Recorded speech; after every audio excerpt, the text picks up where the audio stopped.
Welcome to the Condor DM show. Tonight I am covering the game Marvel Superheroes, the 1991 revised basic version of the game. So today I joined a Discord server. I do a lot of research on different games that I might cover in the future, and I'm someone who covers old school Dungeons and Dragons, and I like to check out what's going on around the OSR and whatnot. So I joined a Discord server ran by the creator of Burrows and Borderlands. I joined it, and I was being welcomed. I was responding to people in a very courteous way that were welcoming me to the Discord server that the creator of that game runs. And as I'm, responding to people, things are going well. Suddenly, I find myself booted off of the Discord server for Barrows and Borderlands. It's his business. It is that creator's business. If he does not want me on his Discord server, I could understand. That's just his feeling or whatever. But yes, the creator of Burrows and Borderlands booted me off his Discord server. I'm not sure exactly why they accepted me. You got to go through a process of answering questions. They accepted me onto the server. I'm being greeted. It's a very courteous greeting, and I'm being very courteous in my responses. And then I found myself booted off of the server. I know there are some people, I guess, on the server I know that are not my biggest fans, people that probably don't like me, and I'm not really sure why I was booted off the server, and I'm not going to make any accusations as to why. But there is something that follows me around, a very unprofessional situation I went through with some other content creators, especially in the YouTube space. I can understand how the audience might want to tell a lie or do whatever. But there is a bit of professionalism I expect from my fellow content creators on some level, regardless of what they think of my opinions about tabletop role playing games. So some time ago, there was an event called Guac, and at the time, somebody put out an image of a receipt, not an actual receipt, an image. And the image of a so-called receipt was a receipt showing me charge somebody money as it relates to the Guac event, this tabletop role-playing game event. Now, it's an image. It's not an actual receipt. And with that image came a lot of false accusations towards me. Okay, I can understand maybe some people in the audience thinking what they're going to think. But then there was some content creators, especially much bigger, had bigger followings than I have. And instead of coming to me and asking me in some professional way about the image that was not a receipt, asking me if this was real, instead of them coming to me and asking me about this, some of these content creators decided to go public and talk about the image not as an image, talk about it as a real receipt without telling the truth that it was an image, not an actual receipt, and then make major accusations against me based on their representation of the image being an actual receipt. It was one of the most unprofessional things I've ever encountered. And I'm not going to name the YouTuber full name or say their YouTube channel or ask anybody to target anybody. I'm not going to do that. I'm just going to say there are some people that are well known, and especially around the old school Dungeons and Dragons community online here, content creators, YouTubers, especially one that made a major or played on a major accusation against me as if it were true, and talked about this image as if it were a real receipt and not an image of a receipt. Now, I have haters out there, people, the kinds of people that would make an image up of a fake receipt and alter things and do all kinds of things. And so there's a good chance, I mean, something like that happened. I'm going to tell you, I didn't charge anybody for any guac event. But to this day, I still have people act like I really did something, like that image was an actual receipt. They act like it's real evidence that I did something, but it's an image, not a receipt. And I'm very disappointed at the unprofessional approach some content creators took. Instead of coming to me and asking me, hey, there's an image, it's not an actual receipt, what do you got to say about it? Instead of asking me about it, making these accusations against me and presenting the image as an actual receipt verbally, instead of saying what it really was, an image, not an actual receipt. I hope that's not the reason I was booted from Burrows and Borderlands, the Discord server ran by the guy who created that game. I hope that's not the reason, because I would tell that guy right away. That's a very unprofessional reason to get rid of me off your Discord server. I have not done anything. All it was an image, and it proves nothing. Period. I never came out and said, yeah, that's me. I came out and said, that's not me, because it's not me, and it was an image, not a real receipt. Again, I've had people since keep acting, behaving as if it was an actual receipt and as if I'm really guilty of something. The person who sent this image to people suddenly vanished. They were asking that person to follow through, do something, report this guy. Well, instead of reporting me because I did nothing wrong, the person who sent the image took off, vanished. It just went away. And so nothing was done. I never got in any trouble. No reports came my way because I didn't do anything. I didn't charge anybody for any event, not the guac event, no event at all. I don't charge people to game or for whatever reason they were saying it was. I don't do that. Not my gimmick. So I want to tell you and anyone else listening that, to be clear, if you hear this rumor that I had tried to charge somebody for some guac event that happened, a tabletop role-playing game event online, if you hear rumors that I tried to, in some nasty way, charge somebody money, which it was a ridiculous amount of money, but it's if you hear this rumor, I want to tell you, I'm telling you, it didn't happen. I didn't do it. It's completely fake. Not true. And I'm disappointed. I don't care how people feel about me. I still expect that if you're a content creator, that there's some professional level that you treat this on, and that if you get an image of a receipt that's not a real receipt, you don't go out there and make major accusations against other content creators. I expect a level of professionalism where you should be coming here. I think it's an absolute disgrace. There was a guy who's now at 10K subs around the old school Dungeons and Dragons community that went ahead and made a major accusation, not even on his own streaming stuff, but on somebody else's stream, and I get to see the clip of it. And to me, it's just unprofessional and nasty, and it's reputation destruction, it's character assassination, and I don't get it. I'm a smaller YouTuber. I don't get the purpose of it. I don't get why that was done.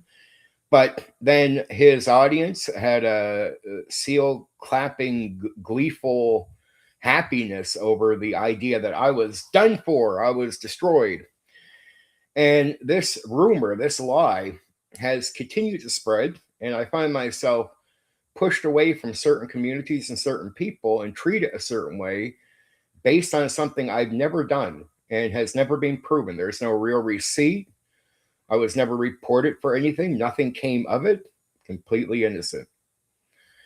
So I don't know why I was booted from the Burrows and Borderlands. Again, you have to, when you join that server, you have to fill out a questionnaire thing. They let me in pretty much right away.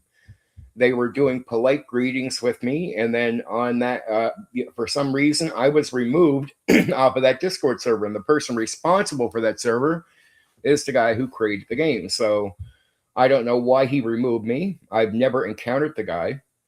I've had no cross words with him. I wanted to find out about his game. I'm an old school D&D guy. I wanted to find out about his game and ask him questions, and maybe, you never know. Maybe play it, maybe run something. I thought I could do that, and I thought regardless if there's people on the server that don't like me or not, I'm not going to cause drama. I bring a professional side with me as a YouTuber and content creator. I don't drag my drama around. I understand I'm going to, we're in the same circle. I'm going to encounter some people that don't like me. I expect that we can all behave as adults, right? Even if we're on the server together. But I want to make sure that it's clear. I charge nobody for no guac tabletop role playing event online. Nothing. Never happened. There's no real receipt. It was an image. And the person who gave the image over followed through on nothing. They took off, just vanished out of nowhere. And so I've been going around this sort of, this thing on my head as if I've done something wrong to people, and I've done nothing wrong. No one has been wronged by me. I would never do something like that. I would never think to do something like that to somebody. There you go. There's my statement.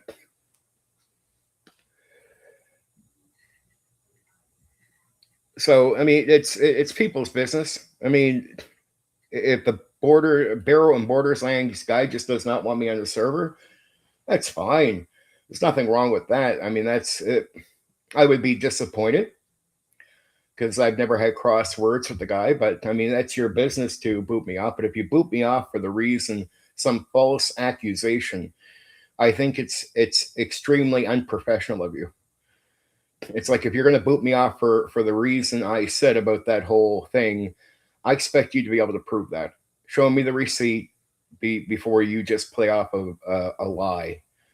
A major accusation against me made based on an image, not an actual receipt, where the image is some false receipt of me charging somebody a ridiculous amount of money for an event. Never happened. Complete lie. And anybody who pushed that lie is a disgrace. And the audience can do what they want, but any content creator who pushed that lie is a disgrace because they pushed it without evidence. I don't care if they pushed it in a vague way without just directly saying it all the time. But if you pushed it, you're a disgrace, especially if you're meant to be some professional content creator on here. It's a disgrace that you would push a lie like that based on an image and not an actual receipt. You don't even have evidence that I've done anything wrong. You can't prove it because you have no real evidence. You have an image. It's unprofessional. It's a disgrace, right? And it's been very harming to me on here. I lost a lot of support, pure reputation destruction, character assassination of guys who have much bigger accounts than I have. It's an unprofessional disgrace. You don't have to personally like me on here. That's your business. But to sit here and try to ruin people over their opinions about games that you don't like, what an absolute disgrace. People try to ruin me over that image of a receipt, over this false accusation, for no other reason other than they don't like what I have to say about games. And that's 100% the truth. There, let's move on. Now, I seen a great post on X today. I shared it on my Discord. I shared it in the community section.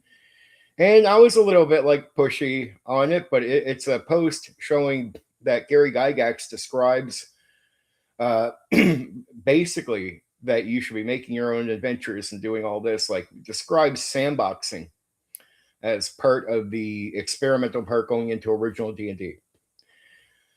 Basically, everything I've been saying lately was all backed up by this post. 100% everything I said about OD&D and sandboxing, every detail of it, every detail is backed up. You know what people in the old school D&D community were saying to me? I was full of it. I had no idea what I was talking about. I was making stuff up. I was lying. I know nothing about the history of D&D. I don't know what I'm talking about whatsoever.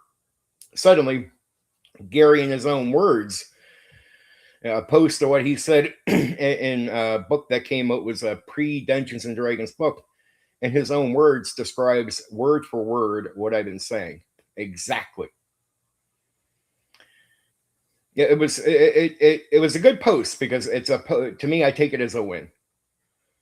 Here I am saying all this stuff because I don't lie. I say, here's look, you don't have to.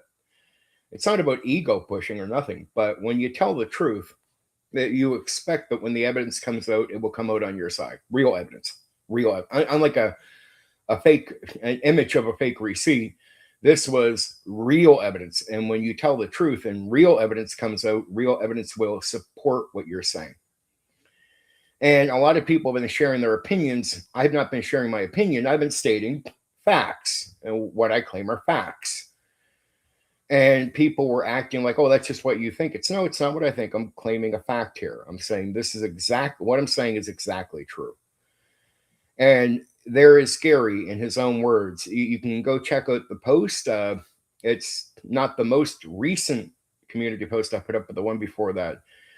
It's a person on X making a post about an early statement of Gary Gygax about making your own adventures in the whole 9 yards, backing up everything I said, every detail. So there is another win for Condor DM.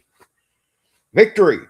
It's a great victory, and it's great to be backed up by the evidence. Like, people will say something alternative to me, but when you look back at history, nothing supports them. Like, oh, we use miniatures all the time. History shows that we didn't. Sandbox is only what you find in the module. No, there was an original way of approaching the original old school sandbox that was done with AD&D and Beckme. No, it wasn't, Stephen or Condor DM. Yes, it was. Then here's Gary in his own words describing the sandbox, make your own adventure, make your own worlds gimmick that I've been explaining in detail for quite some time. The evidence always comes in backing up what I say, because I'll tell you when it's my opinion, but when I make a confident statement and say it's a fact, I'm only telling the truth. I don't sit there and say I don't have an agenda.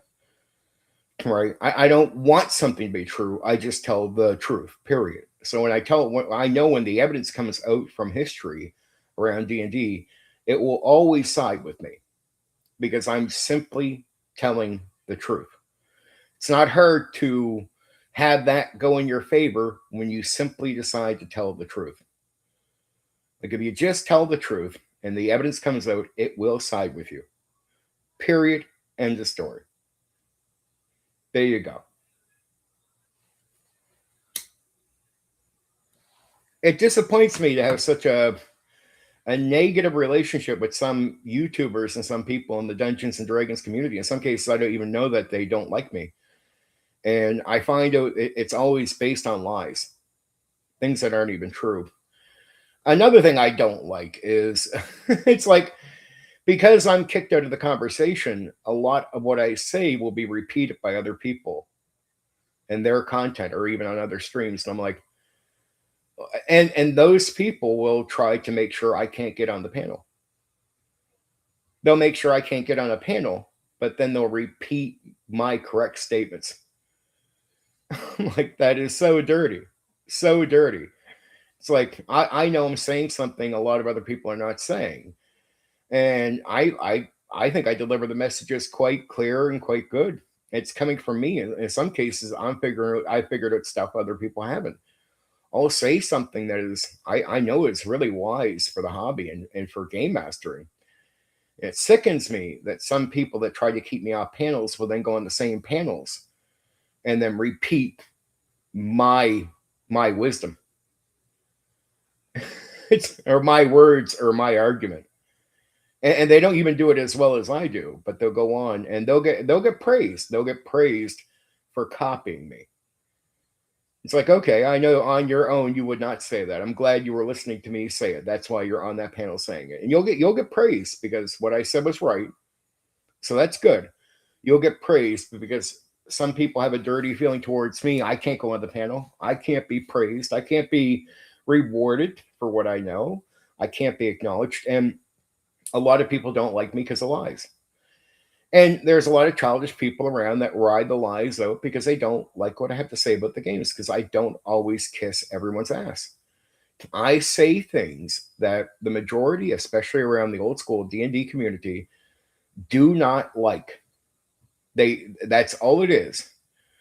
There's nothing wrong with me sharing the thoughts, but they do not like them. And any way to sabotage me based on my gaming opinions that they do not like, they will endorse. They will go for. They will know something is a lie and support the lie, or they'll know there's no backing of a claim against me, but they'll act like it's true.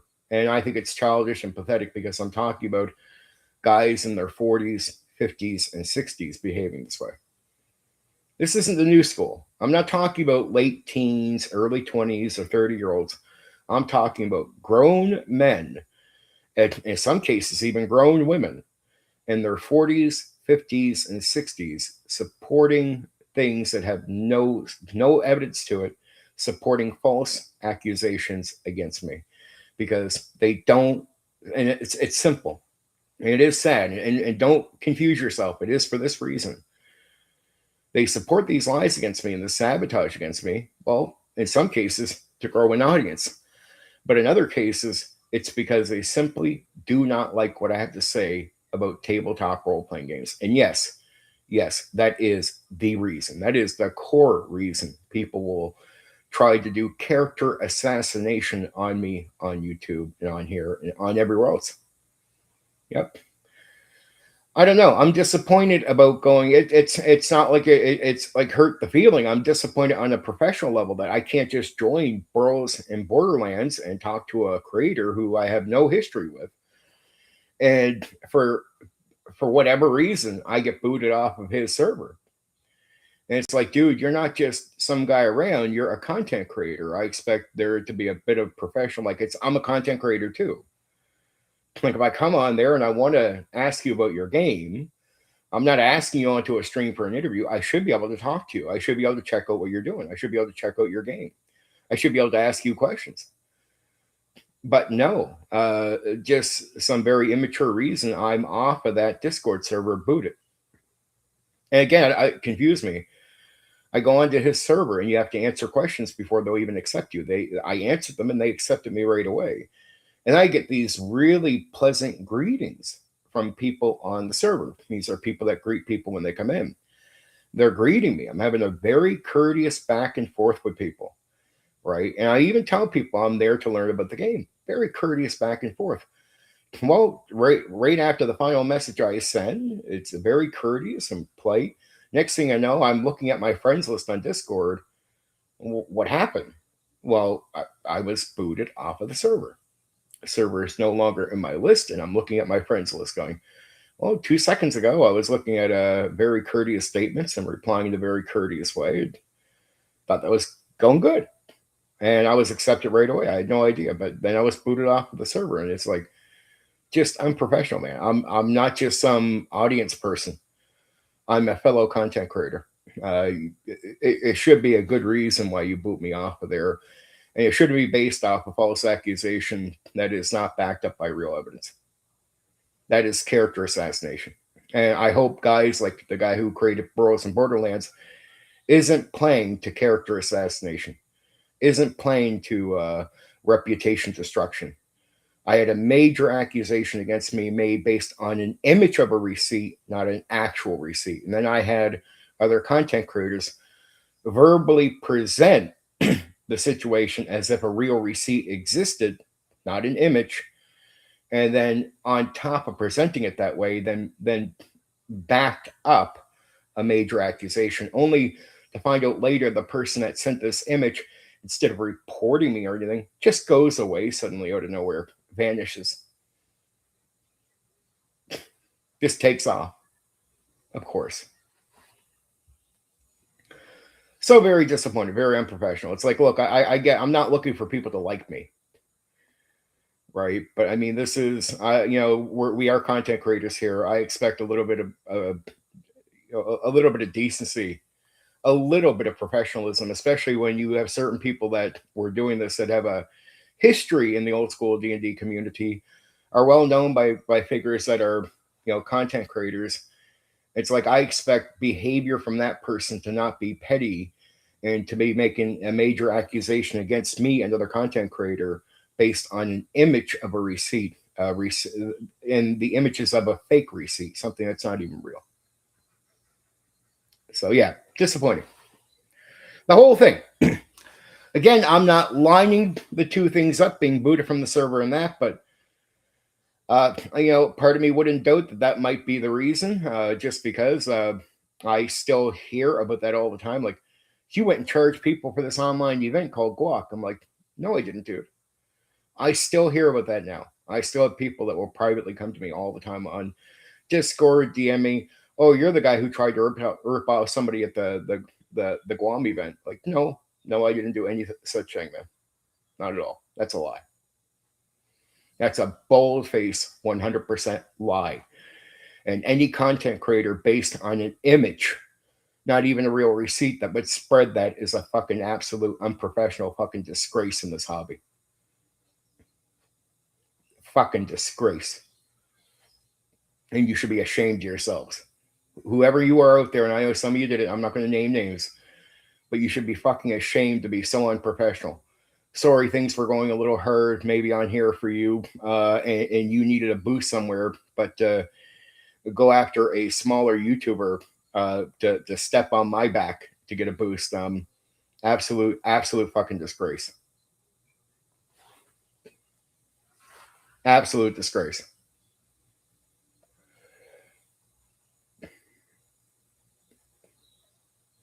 There. So tonight I'm covering Marvel Superheroes, the tabletop role-playing game, and I'm covering the basic revised edition from 1991.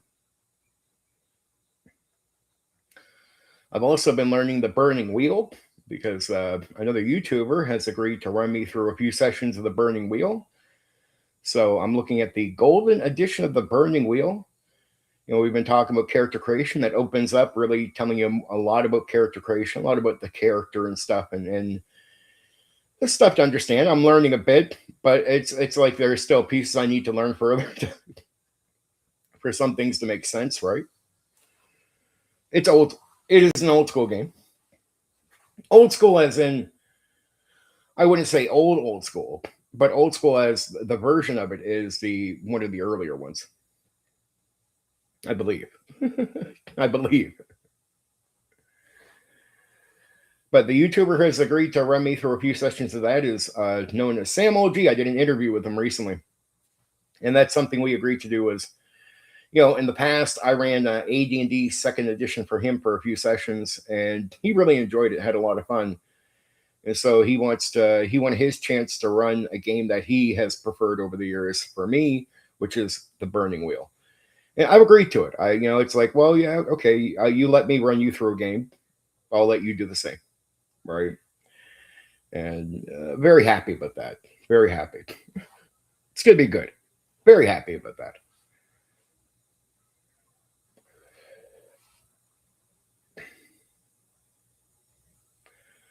But I'm here for anyone who just wants to say hi. If not all, I have a few things I can sooner or later talk about. Let's talk about the dice system for Marvel Superheroes. It's a D100. There's a lot of D100 systems out there where you roll under, like percentage. And this one, you roll based on a colored chart. So like, it's the same for like combat and using your abilities and everything. It's a pretty basic system, but here's how it works. It's like, you look at you have ranks for your different abilities and stuff like this, and your rank will tell you how good you're going to perform on the chart. So the lower your rank, the worse on the chart you're going to do. And the chart's all color based. Like white is like pretty much failure, up to red is like supreme success. And when you roll, say you're on the like a lower part of say you have a low rank, the number. The numbers that you can hit on the D100 to hit white, which is that failure, is a lot. And the better your rank is, that lowers and lowers and lowers. Like I think at like the top echelon, it's like 1 to like 16 or something like that, right? 1 to 16. I think it's 1 to 16 maybe. And if you roll over 16, you're safe. You're not hitting the white at a high rank. But it's roll over. It's a roll over system, right? So you're rolling over to achieve anything, attacking or using an ability. And so the difficulty will be like the challenge in the world. So say you were trying to break down a door using your strength, and it will say like what color you need to roll. Say you needed to roll a yellow, or whatever numbers would on the chart that would hit yellow. Just say you rolled like a 60 to whatever, that's going to be under yellow. Well, as long as you roll that, you succeed to kick that door in or something, right? If you roll below, you fail. If you roll over, of course, you still succeed, right? But it's that color coding that tells you need a yellow. It means you don't need yellow exactly the color, but the numbers that fall into those numbers or higher means you kick in the door. If you roll below that, you miss. So it is a situation where you're getting sort of like a target number, but not like a target number, more like the color zone, right? Which you get treated like a target number, but you roll over to succeed. Now, there's many ways to improve that, like with talents. If you have a talent for something, talents line up with your abilities. So, like, say you have a physical talent that lines up with your strength. You don't add the two together when you do the dice roll for meeting whatever challenge, and the challenge has to be related to the talent. So it would have to be an exact type of challenge that you're taking on that the talent itself would cover. Like you could do that based on that talent, that skill. And you don't add strength and that together, but what you'll do is you'll take your strength and it's like the idea of adding a +1, but what does it improves where on the chart you can hit. So say you only had to roll a 60, with that the number could be dropped based on color, and now you only got to roll a 50, right? Roll a 50, or more, you succeed in doing that thing based on the talent. When it comes to combat and damage, I'm going to go into this stuff, but I'll just go over some of the stuff now. Like damage is automatic. So there's damage lines up with like your strength, like how much your strength is, or the a weapon itself can have so much damage it can do, but it will be an exact number. So say your strength attack could do 20 damage. Well, that's just 20 damage. That's it. Uh, how? What about on the other side, the person being attacked? Well, they have two ways of avoiding some of the damage. Well, first off, there were armor. Armor can soak up damage. So armor, say you could do 30 damage, for example, and the guy had armor that could soak up 20. Well, he's only going to take 10 damage. Now, if the defender has an option like to dodge, he could even roll to dodge and avoid damage altogether. Okay. Then there is like events where you could do a thing called slam in the game. And slam means I can punch you, which would be the punch damage, but then you can fly back and hit a wall, for example. You don't always have to hit something, but you might hit a wall or hit something. And if you do hit something, you are going to take more damage, or more damage will come at your character's body. So the defender at that point, they can soak up the punch. Say their armor could soak up 20 and the punch does 30, for example. Okay, they're taking 10 off the punch. If the wall damage was 20, the armor would soak up the 20. So they might go through the wall, but they're not really going to take any damage in the process. Like they're going to soak that up. So that's how that works when it comes to damage. Damage is automatic, either by your punch or the weapon or whatnot. That's how that works. I'll get into more detail on the dice system, like just go over it again once I get into the coverage of the game, but that's the dice system right there. There's a lot of things. There's stun. You could be stunned, where it's like if you hit 0, if you get stunned, you're out of the fight. But so at least out of the fight for a number of rounds, being stunned. When you're stunned, you can't automatically be killed, but every round the person could do damage to you until you hit 0. When you hit 0, You don't die right away, but you go into a dying process. Like you have so much time that if you're not stabilized and helped, you'll die. So hitting zero takes you into a sort of dying system. It's like the idea of going into minuses when you're playing with the optional rule for on death store for AD&D, because you can go into -10. So say you hit like a -1. You're bleeding now, and you'll keep bleeding every round. You'll lose 1 hit point till you hit -10. You're dead if nobody helps you. And during the time that you're zero, you're incapacitated. So meaning you can't help yourself in this game. So when you hit zero, you're going to be in this routine of dying, but you can't help yourself either. You're incapable of saving yourself at that stage. You could do all kinds of things. You could pick something up. That would be like rolling that thing. So you might use your strength to pick something up. Then there's an option for throwing it. Then you got to roll that for throwing it for the. It's not a bad system, and you got to get used to it. But it can speed up once you understand it. But there's a lot of tables and stuff that you should, especially early on learning the game, that you should have in front of you. So I would say if you don't want to have your head buried in the book all the time, and you're running the version I'm talking about, which is Marvel Superheroes, the revised edition from 1991. If you're running that, you want to have a lot of things in front of you, like tables or just tables, just the charts. I mean, like the chart for how everything works. You want to have that in front of you so you don't get your head stuck in the book, because it tries to cover every little detail about what's going on in the game. I mean, everything in the game is covered in some way. Some things are automatically damaged, so there's a mix of ease and quickness, and there's a mix of just getting used to how things function. Now, once you get used to it, it's sort of like Rollmaster in the way that it works really well once you get used to it. But would I say it's going to work perfectly out of the box with new people?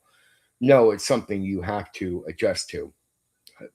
Character creation isn't really hard. That part can be easy, and you can even use one of the many Marvel superhero characters of the time. And there was quite a few, I think like 80, that you could choose from. And if you choose Marvel characters right away early as your first go, it's a great way for players to learn the game, because the Marvel characters are built in a way to teach players about the game. So then later, when they make their own characters on that next run, it makes a lot more sense. Like they'll know the game. They'll learn the game from taking a Marvel character that's already built for them. Just saying. So in many ways, it's not like an extremely hard game, but it's a little complicated to explain things to you. I have a man. It's going to be a good rundown, like a good stream on this one. I have good advice for game mastering it, good advice for character creation. Of course, we'll go into the fluff like we always do. I'll go over all the mechanics. Uh, it's not advanced. It's sort of weird. If you go to the history of Marvel superheroes, my research shows like it comes out as a basic edition in 1984. And then there's like an advanced version that comes out later. Now, the revised basic edition, think about like taking basic and you borrow some of the advanced stuff.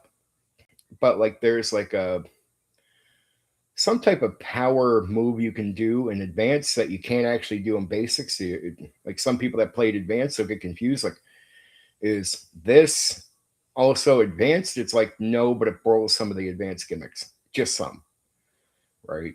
So I'm covering the basic edition revised for 1991. And the reason I'm covering that is that's mainly what I ran. That is what I ran. And my rule here is to cover what I've either played or ran, and that's the edition I ran was the 1991 version of Marvel Superheroes revised, right? A box set. Had like 60 some different things. Like it has a lot. And it's a lot of different things, like 80 characters, 80 Marvel superhero characters that you can again use.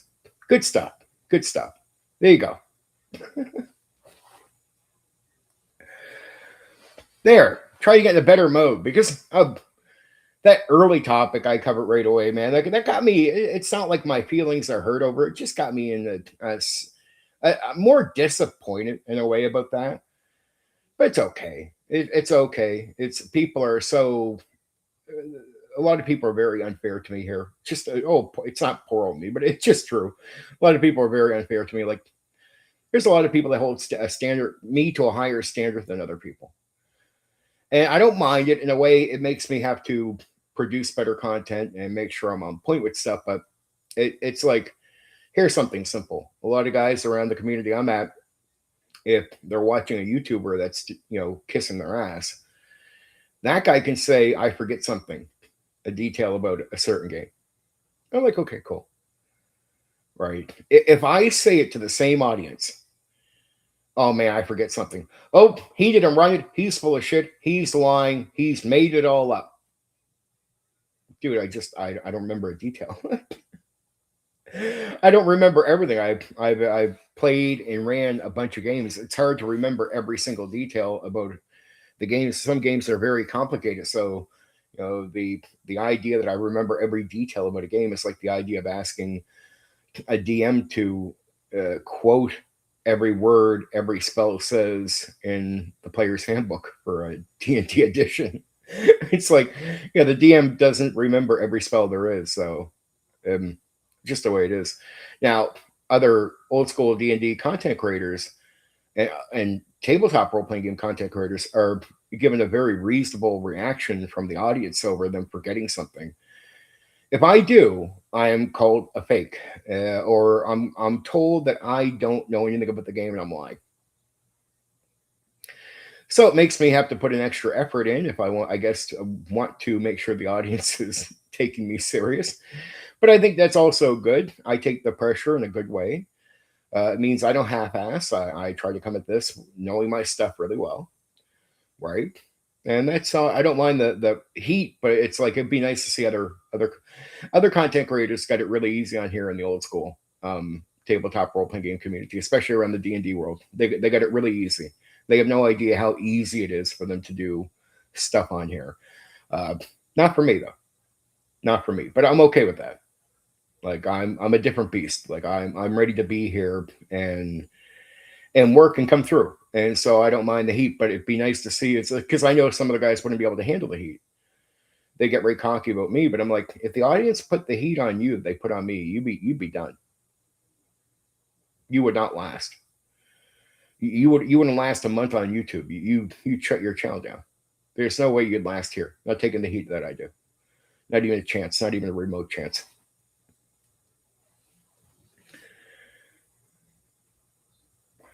Now, look, people ask why I put ads up on the live stuff. Uh, because I know some guys out there will take their ads down during a live time, but I'm like, look, my supporters don't mind that I do that. That's part of the support I get from them. But I have a lot of haters and a lot of other YouTubers coming here to copy what I say on their content and give me no credit at all. So the fact that if they want to come here and hate watch my content and they want to come here and pretty much copy what I'm saying to say on their streams, yeah, watch some commercials. Yeah, hit some ads.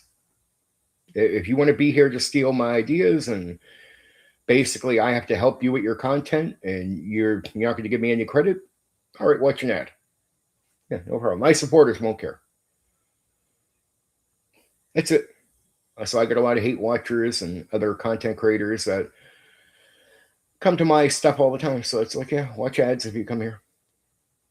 My supporters won't care. And the live chat stuff and the live stuff is all for them, for people that support me. So my supporters are completely okay with it.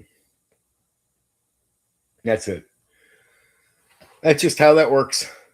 So I have no shame about putting ads on the live streams. It's like, go ahead, you can repeat what I'm saying on your stream, and that's fair enough. At least you had to go through a commercial to get that now.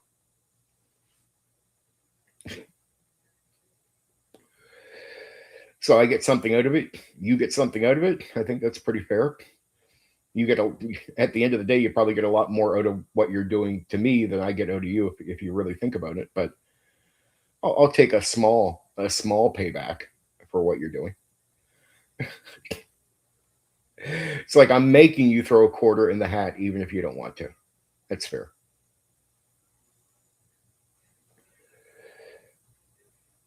That's all. If you're going to repeat what I say on your streams, then I think, yeah, I don't. I want the quarter.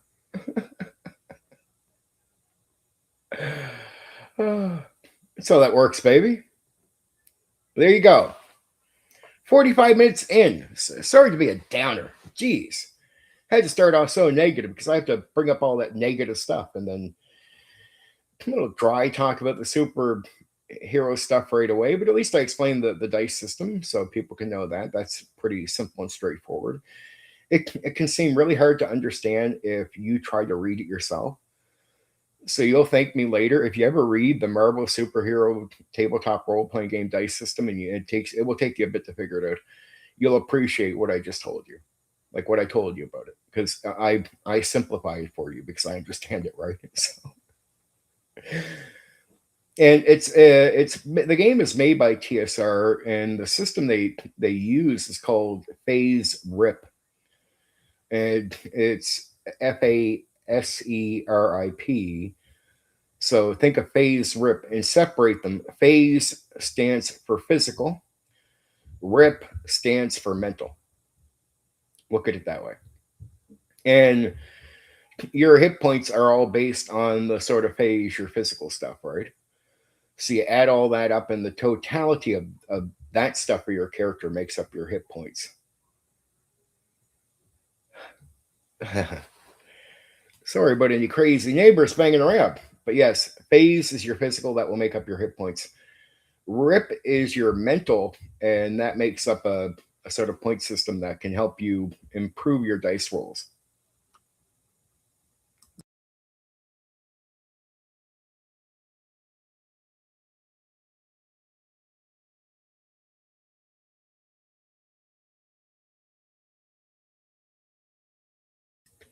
Ah, so there you go. And the rip, the mental stuff, those points are for just improving dice rolls overall. That's mainly what they're used for. I mean, everything is a little bit slightly more complicated, but at the end of the day, it's not. So you get so many of those points. Now, advancement, there is no classes or levels in the Marvel Superhero tabletop role playing game, Marvel Superheroes tabletop role playing game, but you can have advancement. But advancement in the basic revised version for 1991 is optional. So basically, you could just have a character as they are.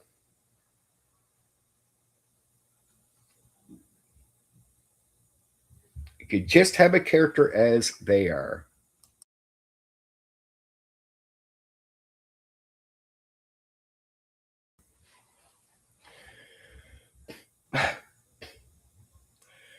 So yeah, I mean, it's Marvel superheroes can just be you start with the character the way they are, and that's what you're playing for the rest of the game, right? So there's no advancement beyond the point they start at. Again, it's optional. You can have it where there's a system of advancement, but that doesn't need to exist. Now, if you do have advancement, that's when you might want to save certain things, like your these things called karma points. That's really what your karma is your mental, and you can save them for some advancement. But if you don't do advancement, then you can use them for other things.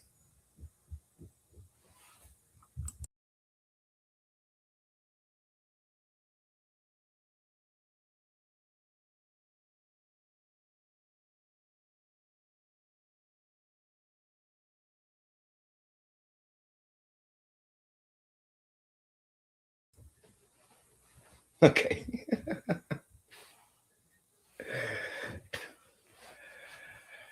Oh my.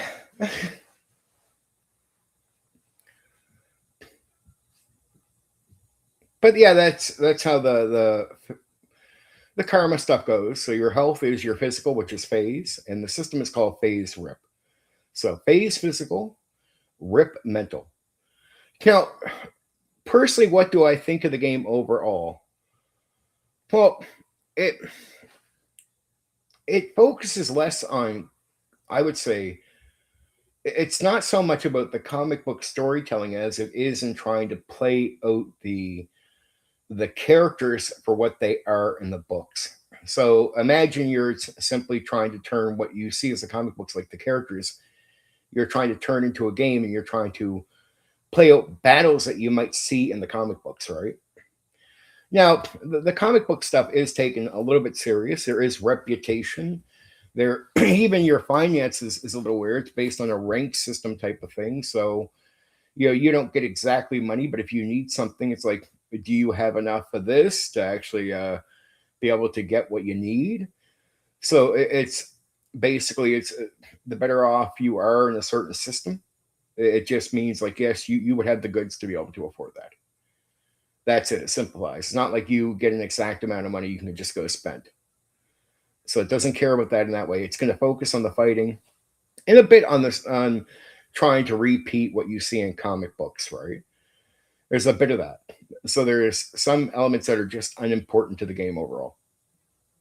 They they want you to focus on being the heroes, going around, doing the stuff, having the big flashy fights, right? It's a lot of fighting, but reputation can matter. So there is stuff outside of the fighting that can be an issue, like your reputation. How good or bad is it? And I mean, the person running the game could play it off like they're called judges, right? So it's not like you're not like a game master or storyteller. You're a judge when you're running the Marvel superheroes. There, there's me talking off the top of my head, so I know the game.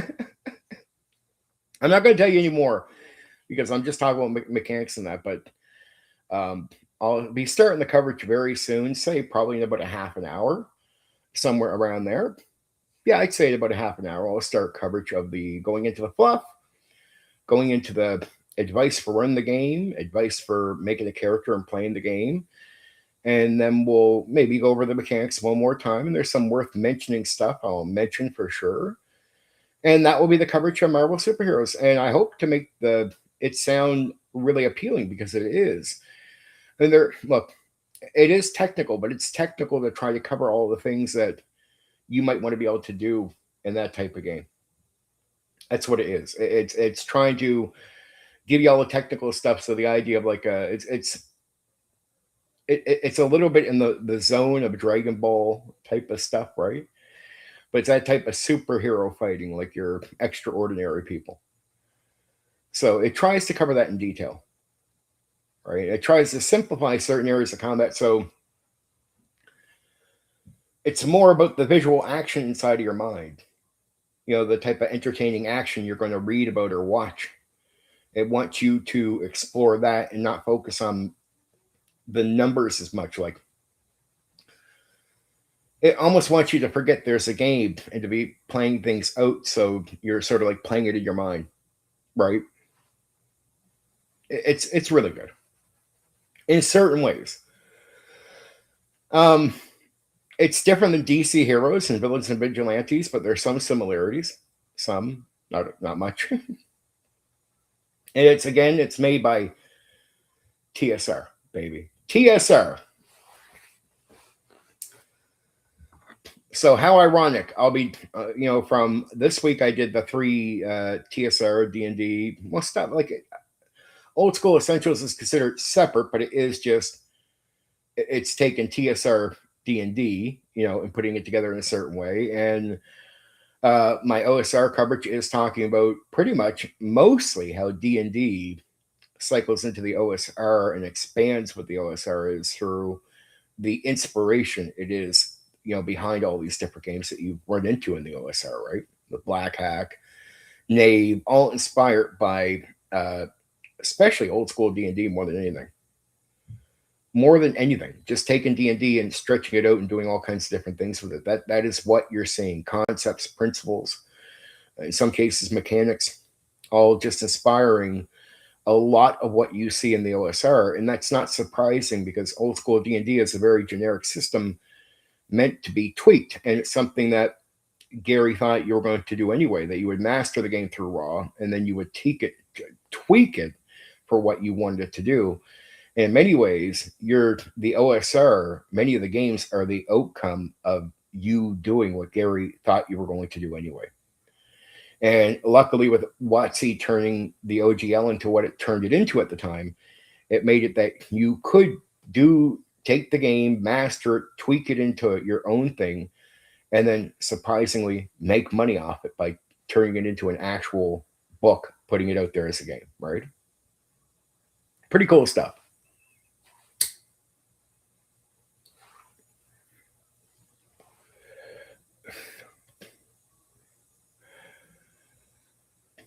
Now, most of my normal chatters I knew would not be around tonight. They've been very nice and kind this week, but all kinds of people chatting throughout the week. I don't got a giant live audience. It's not something I worry about. And some of the people that come here only come here just to watch and paint miniatures. And so I know I have some people that are very private or like to keep to themselves and just take in whatever I'm talking about. And that's good. It's not a complaint, but sometimes it's just me here entertaining you. I hope this is going to be good for tonight, because I'm going to get my notes up now, because in about 30 minutes, like I said, I'm going to start coverage of Marvel superheroes. In some ways, it's complicated learning the game, but it's like Rollmaster in that way of, once you get past the complications, once you get used to what the game is, and you prep yourself, you have whatever you need in front of you, and you get what you need out of the book, so you don't always have to stick your head in the book. The game actually runs really smoothly. So there is a complete smooth side to the game, but is it something you're going to be instantly in and just go and not be a problem? No. I would say that's not the case.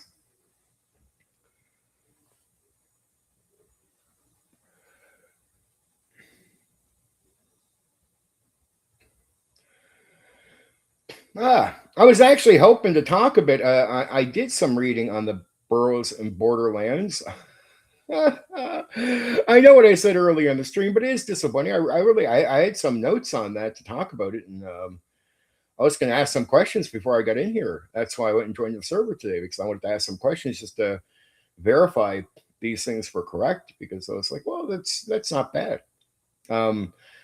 And I'm going to be doing a stream on one-to-one time in shared worlds, and I have a feeling from what I've heard that the people on the Discord server for that do something similar. They're doing something like the shared world concept, right? And I'm going to be covering that this month, the one-to-one time in shared world from TSR, not the Bro OSR version. It's not the same, but the actual TSR.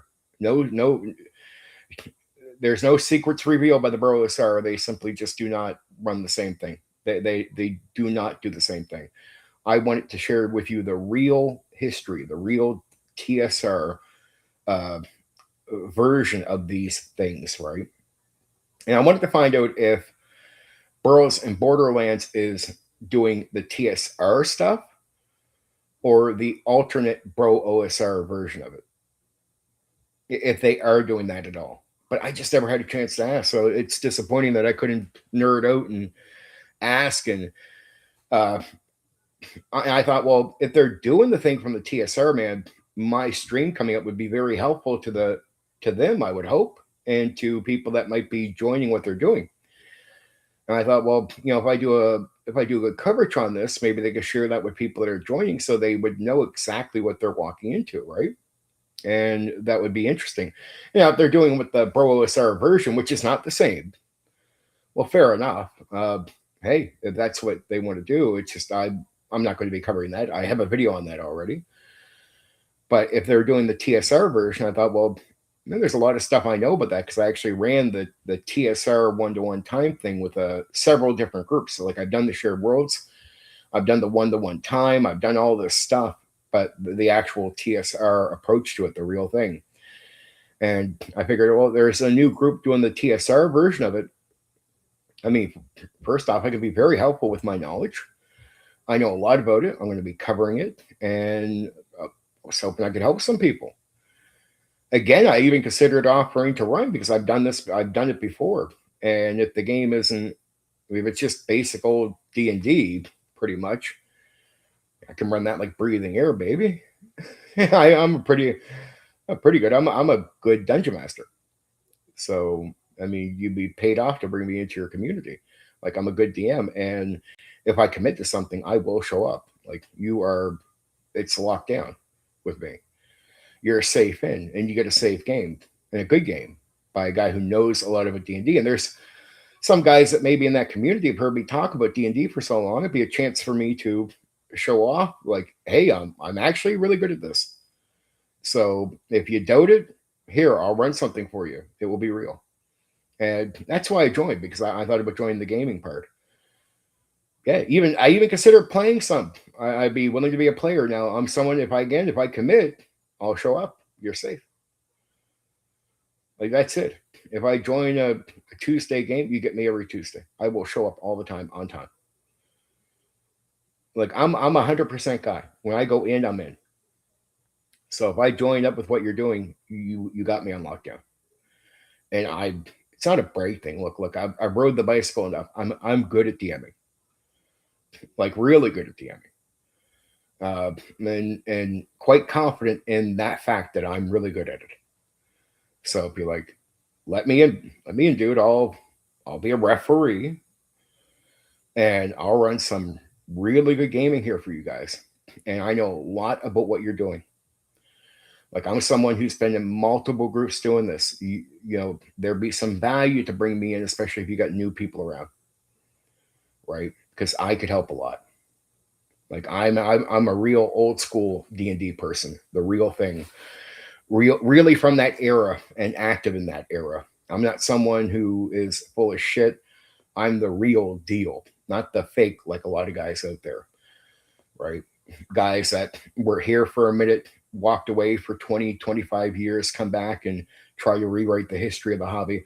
No, I'm an actual old school hobbyist, elite. Like, I'm the real deal. It's like, look, let me in. I'll be very helpful to the community here. And for gaming, you get security with me. You get a secure dungeon master, and if I join to play something, you get an automatic secure player. Like, I was hoping to be able to help people out there. And it's such a shame because I went through the questionnaire, invited in right away. I go through this whole pleasantry of being introduced, like people saying, hey, welcome to the thing. And I'm like, cool, right? I knew I'd be busy tonight, but at one point I was going to say, like, so how do I go about joining this? I'm not here to start any drama. I just want to game with people because I game, baby, I game.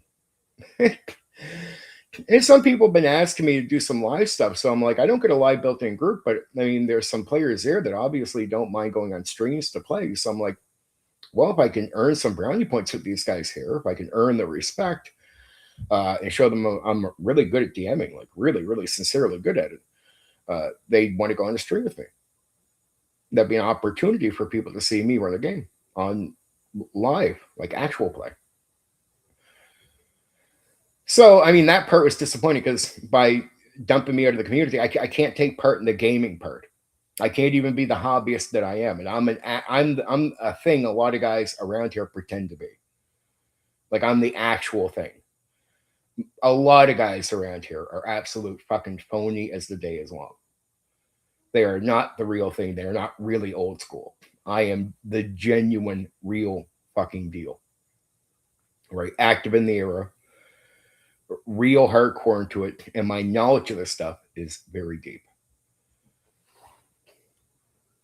Disappointing that I can't be someone who's going to help lift up a community like that, because it's nice to get in competent referees who, if they join as players, you get a competent player at the same time.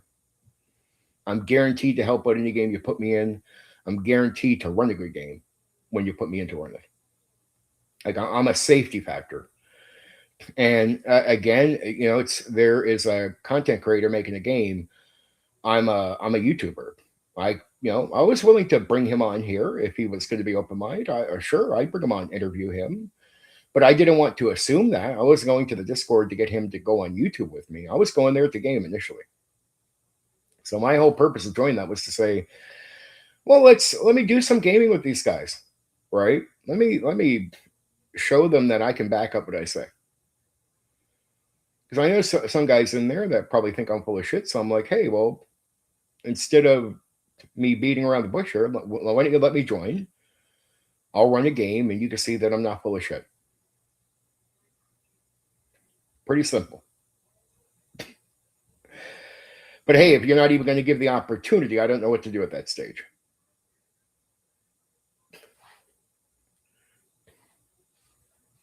So yeah, blah.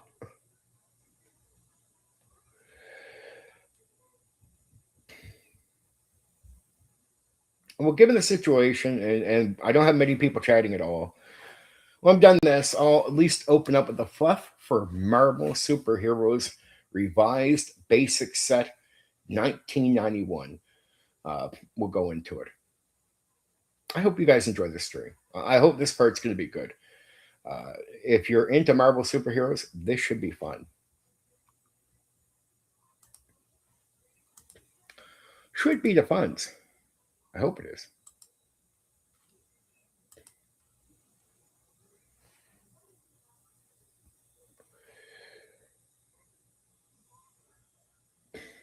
It's not fun getting all kinds of hate from people for no reason, though.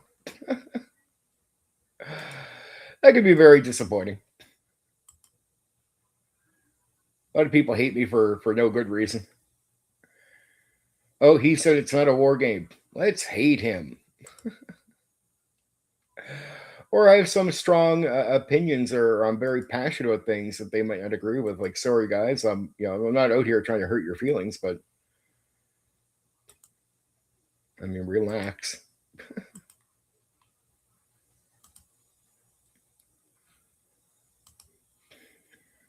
Just get my notes ready. Getting the notes ready, baby.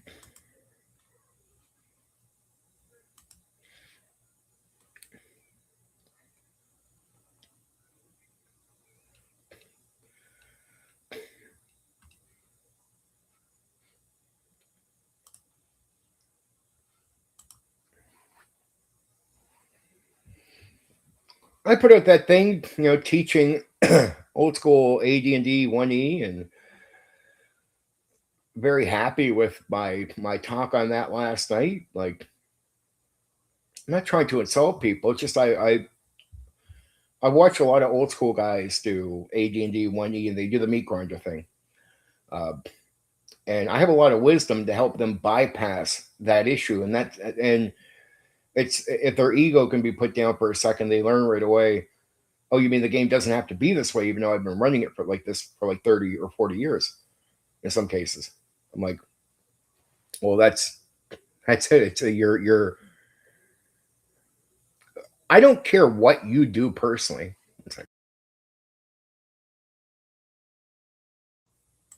I don't care what you do personally. I don't care about your taste or the different way you want to approach a game. It's like, there's a Black Rose guy here who's probably my biggest supporter. He comes on and he knows the details about old school that I mention all the time. Regardless of knowing that stuff, he runs his game the way he wants, and me and him are completely cool. He understands that all I'm doing is, at least initially, helping people understand what the designers intended. Right? That's all I'm trying to do. I'm just trying to say, like, look, in case you don't know, I want you to know about this so you know it's an option. Right? Because the meat grinder effect in AD&D 1E turned a lot of people off. And when I learned that that's not a natural part of the actual gaming experience, at least on the designer end, I realized a lot of people back in the day might not have walked away from AD&D 1E if they would have learned, through that early experience. Of course, you're going to go through as you learn losing characters, but through advancing in player skill, that you get to a stage where AD&D 1E is no longer a meat grinder. I thought if most players learn that and that had that experience, they'd enjoy AD&D 1E on a different level, and they would have seen the magic that was in a game like that, where I knew a lot of guys that said they walked away from it for that reason. And I mean, a lot more than we probably want to talk about, but I mean, a lot. Walked away from it because they assumed it was meat grind. And then even worse, to find out that some of the guys who have been running it for decades, I would talk to them and find out they just didn't run it as a meat grinder thing where inexperienced players need to learn the game.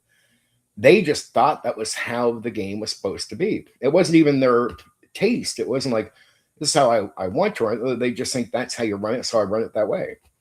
I'm like, well, no, actually, you should be able to survive. Most players should be able to survive initially off their first character once they have better player skill and understand the game better. And that the game isn't combat, it's about survival. And that means, especially early on, that you avoid. I want people to know this stuff. So it's not me trying to have a war of ideas with you. It's me trying to help people understand what the designer intent from AD&D 1E, and then let you make your own choice. The same thing with like the Black Rose situation. He understands that me teaching him about designer intent is not me trying to tell him how to play the game or run the game. And he knows he has a certain taste that might not align with designer intent. So he does it the way he wants to do it. Completely fine, right? It's just, I want people to know about this, because what I find out is a lot of people do the meat grinder thing, not just because they like it like that.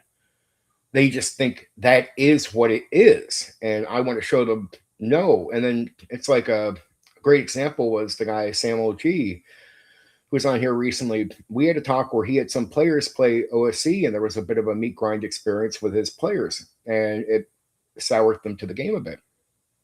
And it was like, it's too bad they didn't know about this whole survival gimmick that I've been preaching, that they should be avoiding combat and they wouldn't have to go through 4 or 5 characters that probably would not have turned them off the game, because this is the issue that AD&D 1E ran into. Like, people thought that was the permanent way of experiencing the game, and they walked away from it for that reason. And ironically, Samuel G had a group of people that walked away from it for the exact same reason. And I was like, oh man, I wish you would have ran to me sooner on this issue. But here we are. So and he's now talking to those guys about the difference in the experience they could have. I just want to be able to help people. I think it's all I'm trying to do is help people, not feed my ego or try to make you look stupid. Just help. Okay. Let's go into it. Marvel Superheroes Revised Basic Set 1991 influences and overall birth of this game. We'll go through it all. Revised Basic was not the birth of the new Marvel system. The 1991 Revised Basic Set needs to be understood as part of an existing line. Marvel Superheroes Basic Set 1984, Marvel Superheroes Advanced Set 1986, and then finally we get to the Marvel Superheroes Revised Basic Set in 1991. The 1991 game did not throw away the original Marvel Superheroes engine and replace it with a fundamentally different rule system. Instead, TSR returned to the basic side of the Marvel Superheroes and produced a revised introductory version of the game. This distinction becomes especially important because the advanced game didn't disappear. The advanced set received another printing in 1992 after Revised Basic appeared. Revised Basic, therefore, should not be treated like a modern 3rd edition, replacing everything that came before it. It's revised, it's not new in that sense. The story really begins with TSR getting Marvel. The origins of the Revised Basic ultimately go back to TSR acquiring the Marvel Comics license in the early 1980s. TSR wasn't the only RPG company interested. Historical accounts indicate TSR beat competition that included Avalon Hill, Chasium, Fantasy Games Unlimited, Hero Games, Mayfair Games, Steve Jackson Games. The project was initially concealed under the wonderfully misleading internal name, the Boot Hill Revision. By early 1984, the secret was coming out. The mysterious project Jeff Grubb was developing was actually Marvel Superheroes. That's an interesting. That's an interesting beginning because TSR was entering a superhero RPG market that already existed. Marvel superheroes entered an existing superhero RPG field. By 1984, superhero role playing wasn't new. Games such as Villains and Vigilantes, Champions, and Superworld had already demonstrated very different ways of handling superheroes. Marvel superheroes entered that field with one enormous advantage: it actually had Marvel. Players didn't have to construct approximations of famous comic book characters. They could play Spider Man, Captain America, Thor, Iron Man, Hulk, Wolverine, and even Doctor Strange. TSR therefore wasn't simply designing another generic superhero construction system. It needed rules capable of taking an enormous range of existing Marvel characters and making them function together at the same table. Jeff Grubb. Jeff Grubb established the foundation. Jeff Grubb was the central designer behind the original Marvel Superheroes game. The 1984 basic set was written by Jeff Grubb and Steve Winter, establishing the mechanical foundation that would continue through the TSR Marvel line. The foundation was deliberately approachable. The seven primary abilities were fighting, agility, strength, endurance, reason, intuition, and psyche. Together they spell phase rip. Today, phase rip is commonly used as shorthand for the system, but it is better historically to describe the system now commonly called phase rip rather than suggesting TSR formally market the game under the same name or the system name. Life and background noises. I apologize for any of it. I do. Not much I can do. One of the major influences was simplicity. This isn't merely something we can infer looking backwards. Contemporary reviews noticed it immediately. Ken Rolston, 1984 Dragon Review, described Marvel superheroes as having original and simple mechanics, and specifically contrasted its simplicity with Champions, Villains and Vigilantes, and Superworld. He considered Marvel particularly a good choice for young players. Alan Varney, in a similar way, viewed it as especially appropriate as an introductory game for young Marvel fans. That gives us something important when examining Revised Basic.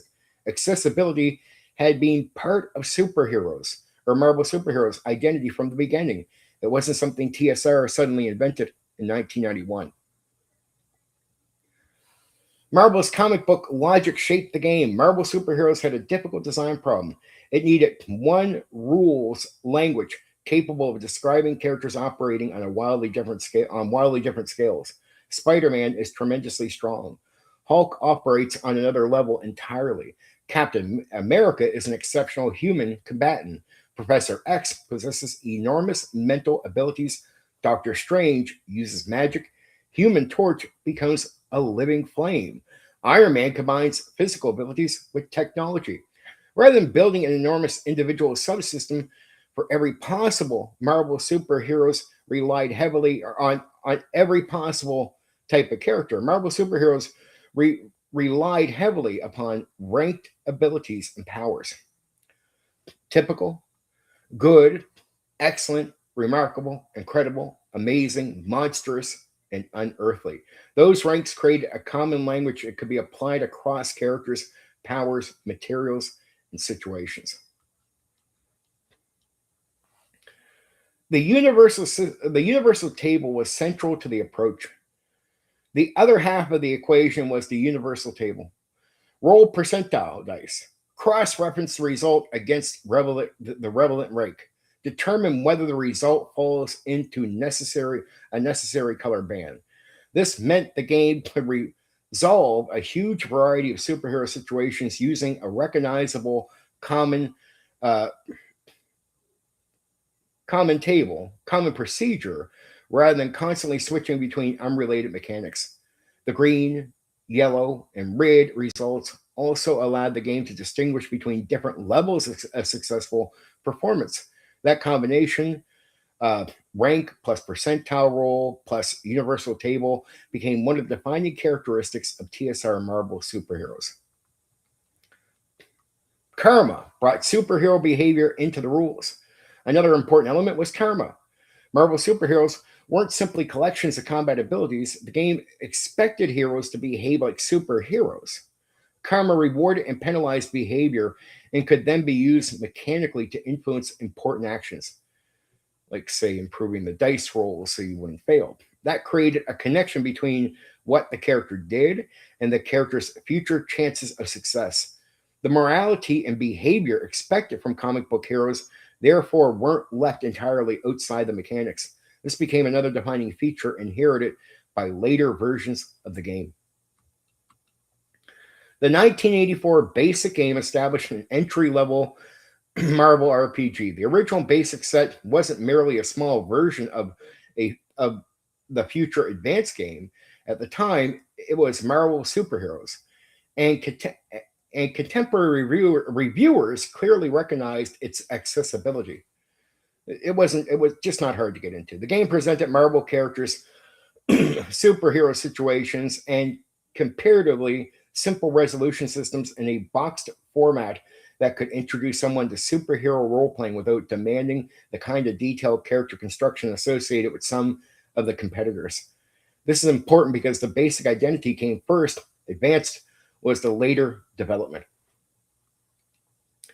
Advanced Marvel expanded the original ideas in 1986. Jeff Grubb produced the Marvel Heroes Advanced set. Advanced was standalone, but it remained recognizably built upon the original system. It expanded areas including character creation, powers, combat, magic, weapons, vehicles, campaigns, and Marvel character statistics, and of course, the universal table.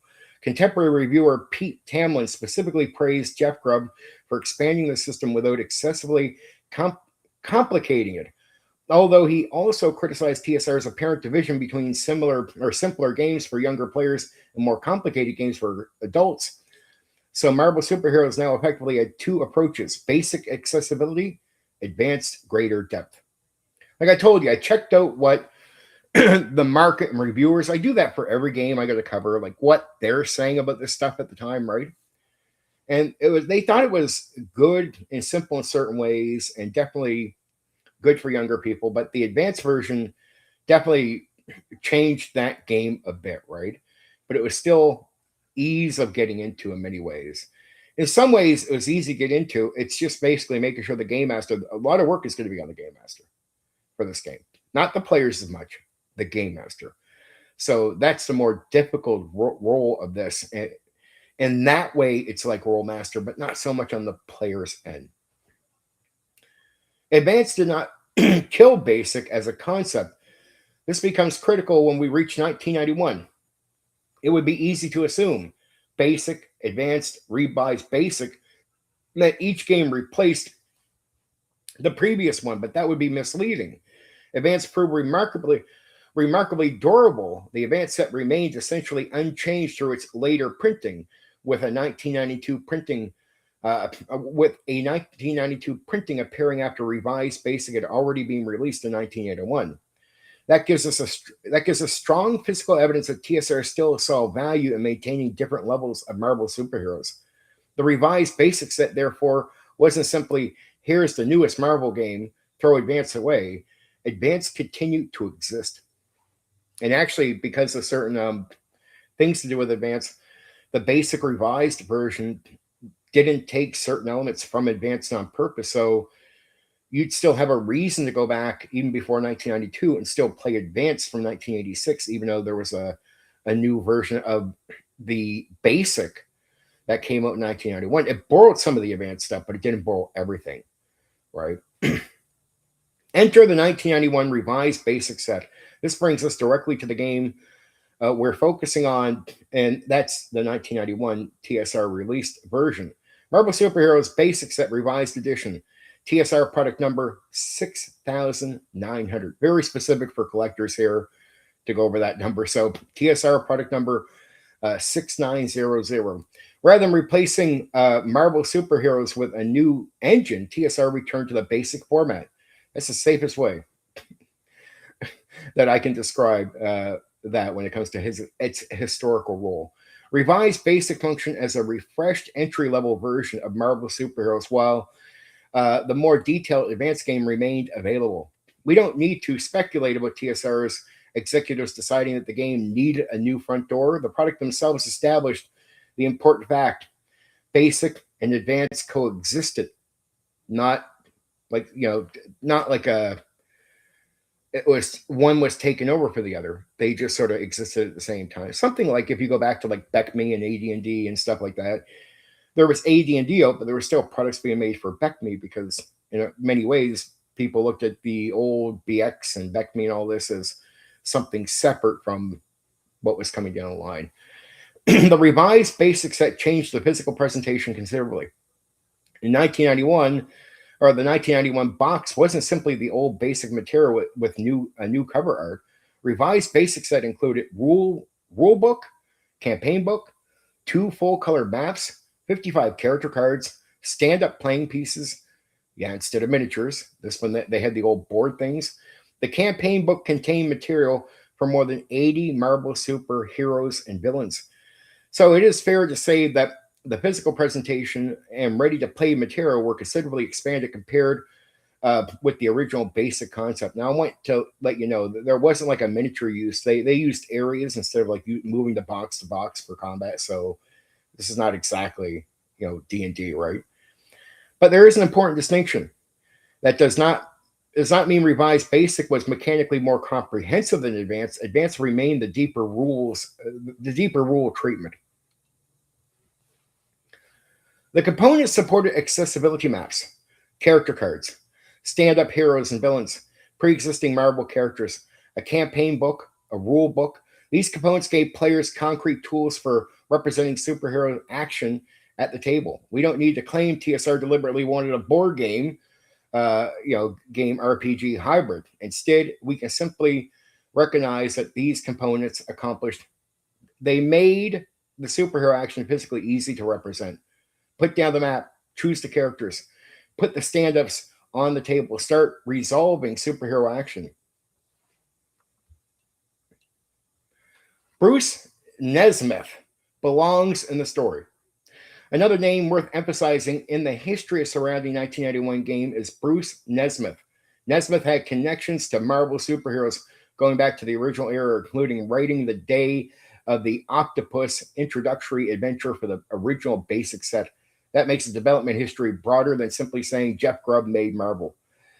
A better picture is this: Jeff Grubb, principal architect of the original system; Steve Winter, important writing development contributor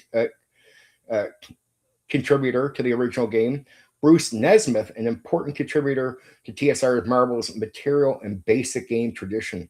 Jeff Grubb's underlying design remained the foundation on which the later game was built.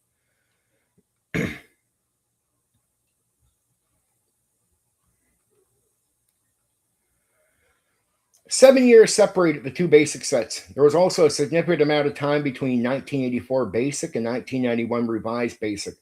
7 years of Marvel Comics and 7 years of TSR superhero products had passed. But the 1991 game inevitably presented a later snapshot of Marvel than a box produced in 1984. That's a useful distinction. It's historical context, not necessarily documented design motivation. The development path is an important part. The evolution now looks much clearer. 1984, Marvel Superheroes Basic, Jeff Grubb, and TSR establishes comparatively simple superhero RPG built around Marvel's characters and universe. 1986, Marvel Superheroes Advanced. The same basic design is substantially expanded for players wanting more mechanical depth. 1986 to 1990, the line matures. TSR continues supporting Marvel Superheroes with adventures, source material, and additional rules. 1991 Revised Basic. TSR returns to the basic format and updates introductory version of Marvel Superheroes. 1992, which I'm not covering, but I'll just mention here, Advance is still there. Advance received another printing demonstrating the Revised Basic hadn't simply replaced it.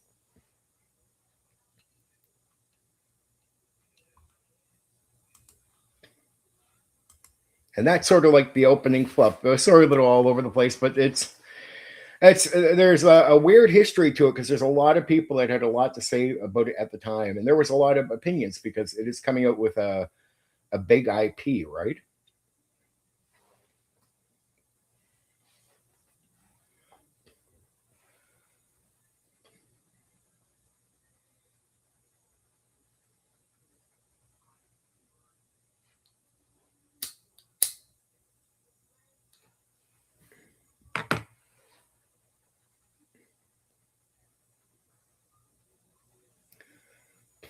Little pause between,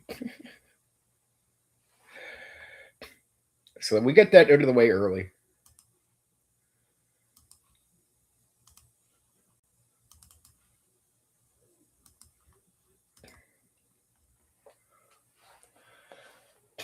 Now, it's a lot of opinions from other people and what they thought of themselves. I mean, that's always a weird section sometimes, the influence part for me, because it's I'm going in, I'm taking other people's words and on purpose because this is how these are the facts. So this is how they were viewed by reviewers, how the company viewed itself, how they talk about their history, how TSR looks back at the time, like what they were saying about these guys. Uh, did do I have a lot to say about the history? I barely know who Jeff Grubb is, so I'm left to trust or just basically tell you what was being said about these people. So, like many of the influence parts, a lot of it's not my take on this stuff. I don't always know the history about most of the games. I'm a gamer. I know the game. Uh, Even a lot of the, I'll be honest with you guys, like with D&D, I knew about Gary after a certain point, but I mean, I remember early on, 1987 joining, I never cared who Gary Gygax was or Dave Arneson or nobody. I didn't know much about them, didn't know TSR staff. Like all of that stuff for me personally becomes a big issue by the time I hit the internet world, right? I just got to tell you, it is super hot where I'm at. We've had 4 hot straight days. It is boiling. So I feel a little overheated, to be honest, but I'm okay. Like, but just very hot here.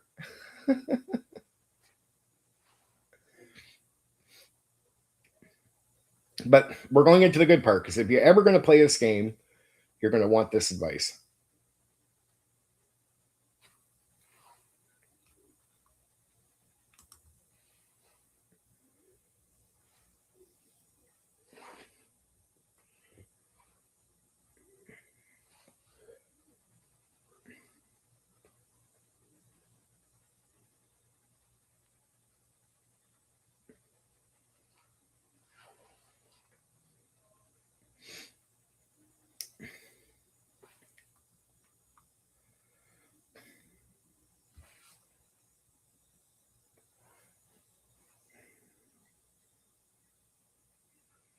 All right, let's get into the what do I call understand the game, like the judge advice I can give you for this game.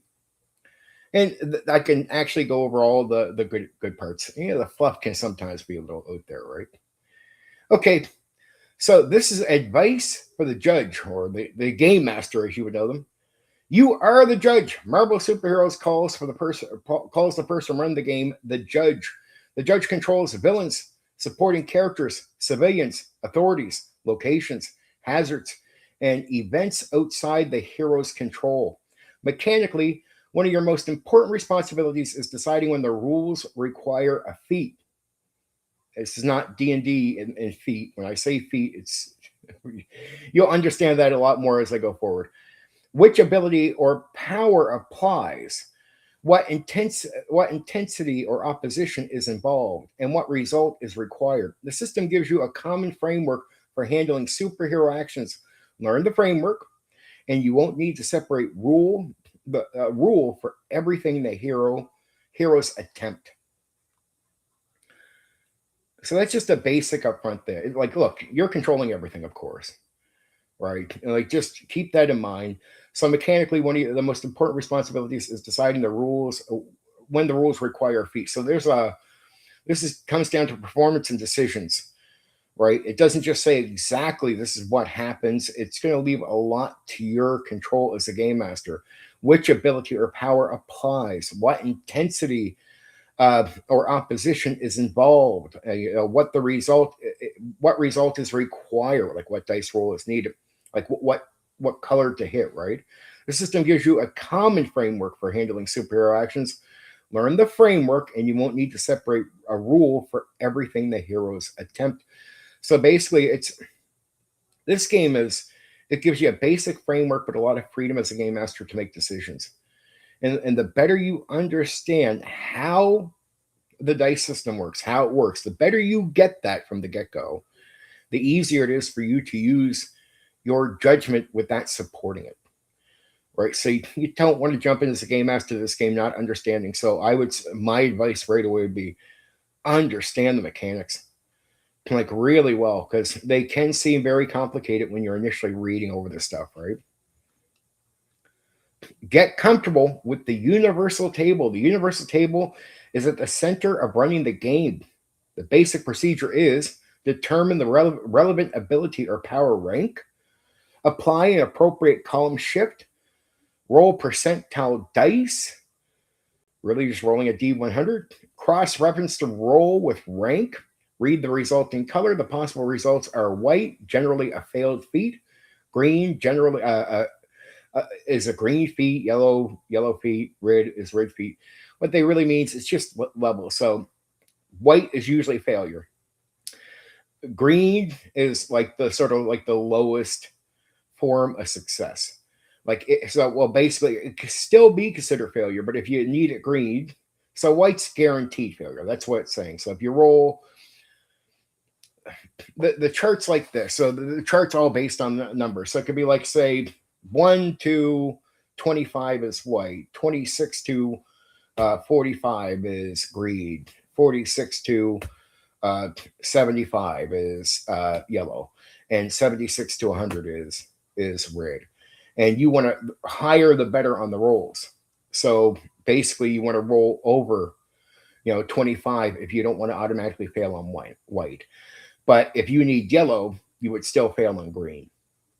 But green's not a guaranteed fail. Green could potentially be a success, but white is going to be your guaranteed fail. Because there's no roll that's going to say roll white to succeed.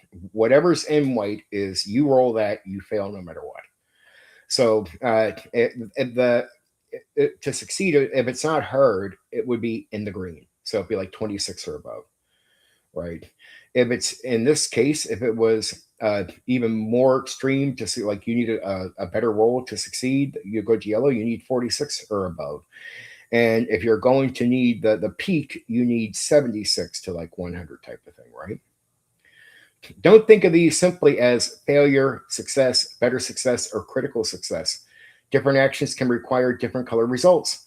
Something requiring only a green result is considerably easier than something requiring a red result. So basically, it is telling you like it's how easy is it compared on level. So green, it's really easy to get through the door, like kick the door in. If it's a harder door, it's going to be yellow. Man, if it's a sealed door, you're going to have to roll in the red, right? Understand rank versus intensity. This is one of the most useful concepts for the judge. The hero has a rank representing their capability. The thing opposing them can have an intensity representing how difficult it is to overcome. That gives you a way of answering questions such as, can this character break through this material? So it's like this, like, can the hero resist the effect? Can this power overcome another effect? Can the character endure the hazard? You aren't simply deciding that sounds difficult, so roll high. Basically, it's not just, it is intensity, and there could be a variety of reasons something is hard to get through.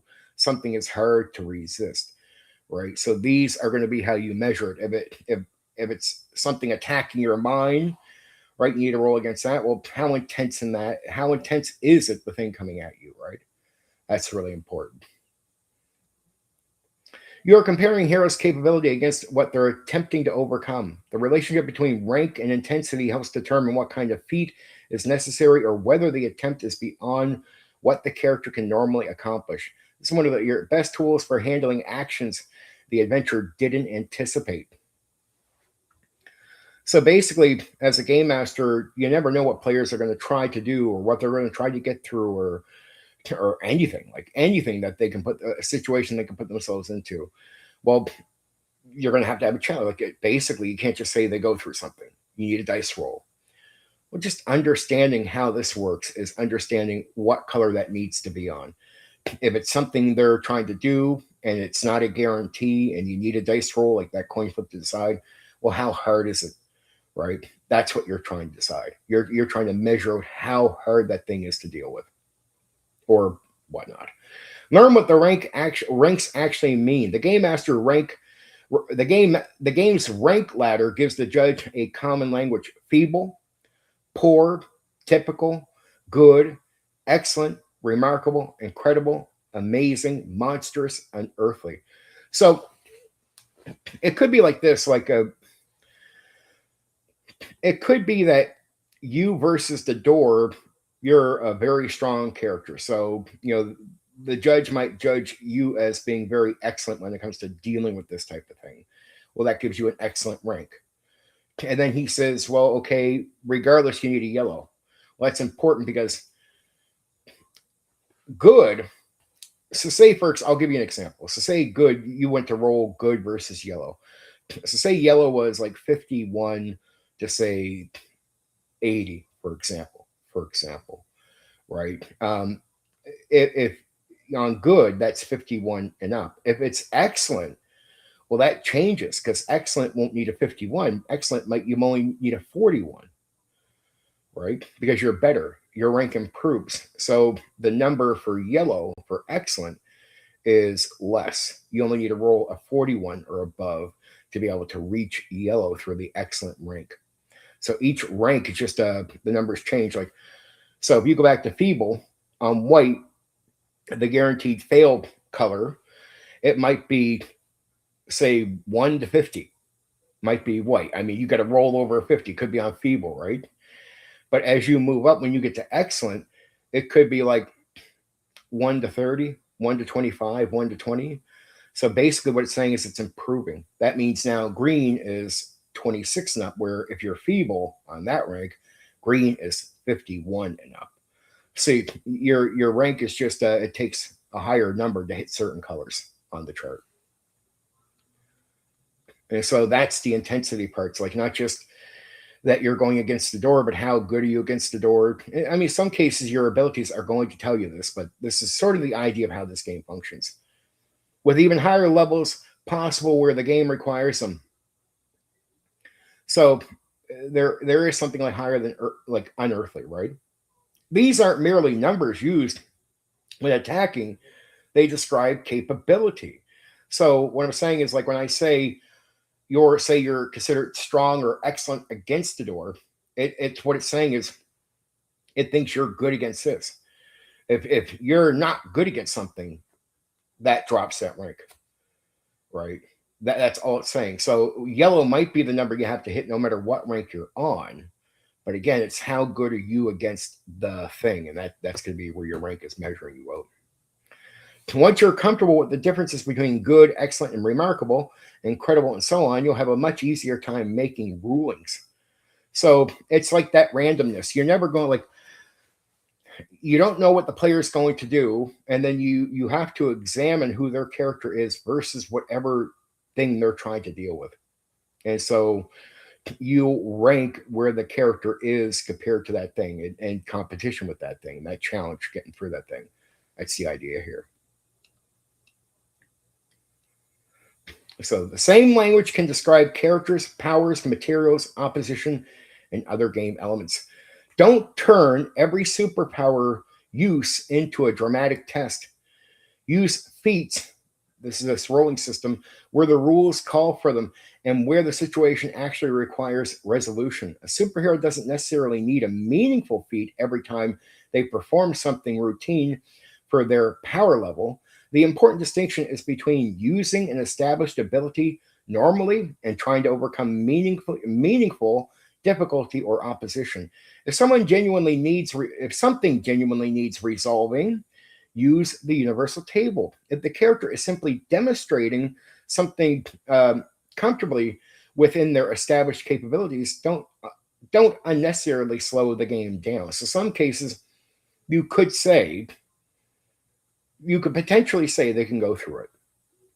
It goes back to the old school idea of you don't need a dice roll for everything. Like, yeah, Superman could knock down a small wooden door, right? Like, you can just let that happen. Use column shifts correctly. Marvel superheroes frequently represents changing circumstances through column shifts. A shift changes an effective column used on the universal table. This gives the system a built-in way of representing circumstances that alter a character's effective chance of success. But don't treat column shifts as permission to constantly invent arbitrary bonuses and penalties. Meaning, so column shift is basically this. It's the white, green, yellow, red, right? If there's a bonus to give to the character, like you might have said, okay, there's green, but the player is going to do something or get something or pick up a weapon or something. You could say that, okay, that I'm going to shift that and make it that you can say it's yellow, sorry. I'm going to shift it and actually turn it down to green. So now it's easier to roll the green and get into the green column to succeed on dealing with that door with that item there they picked up, right? When the rules or circumstances established, a shift applies. Move the appropriate numbers of the columns and resolve the feat from there. The important thing is consistency. So it's if you're giving out a change, if you're changing or making things easier based on certain actions, just make sure you're always doing that. Like, be consistent with your type of ruling. It's like, okay, I'm doing this. Oh, that makes it easier. Okay, you're going to column shift from yellow to green. Okay, let player skill take over, meaning they're going to learn from what you're doing. A player, they're going to see how they benefit themselves, or even what they're doing that causes them a penalty. So they could be on green initially, but say they do something or make a decision and you move the column up to yellow. Oh, so if I do this, it's yeah, it's a minus because now they need to roll even higher, right?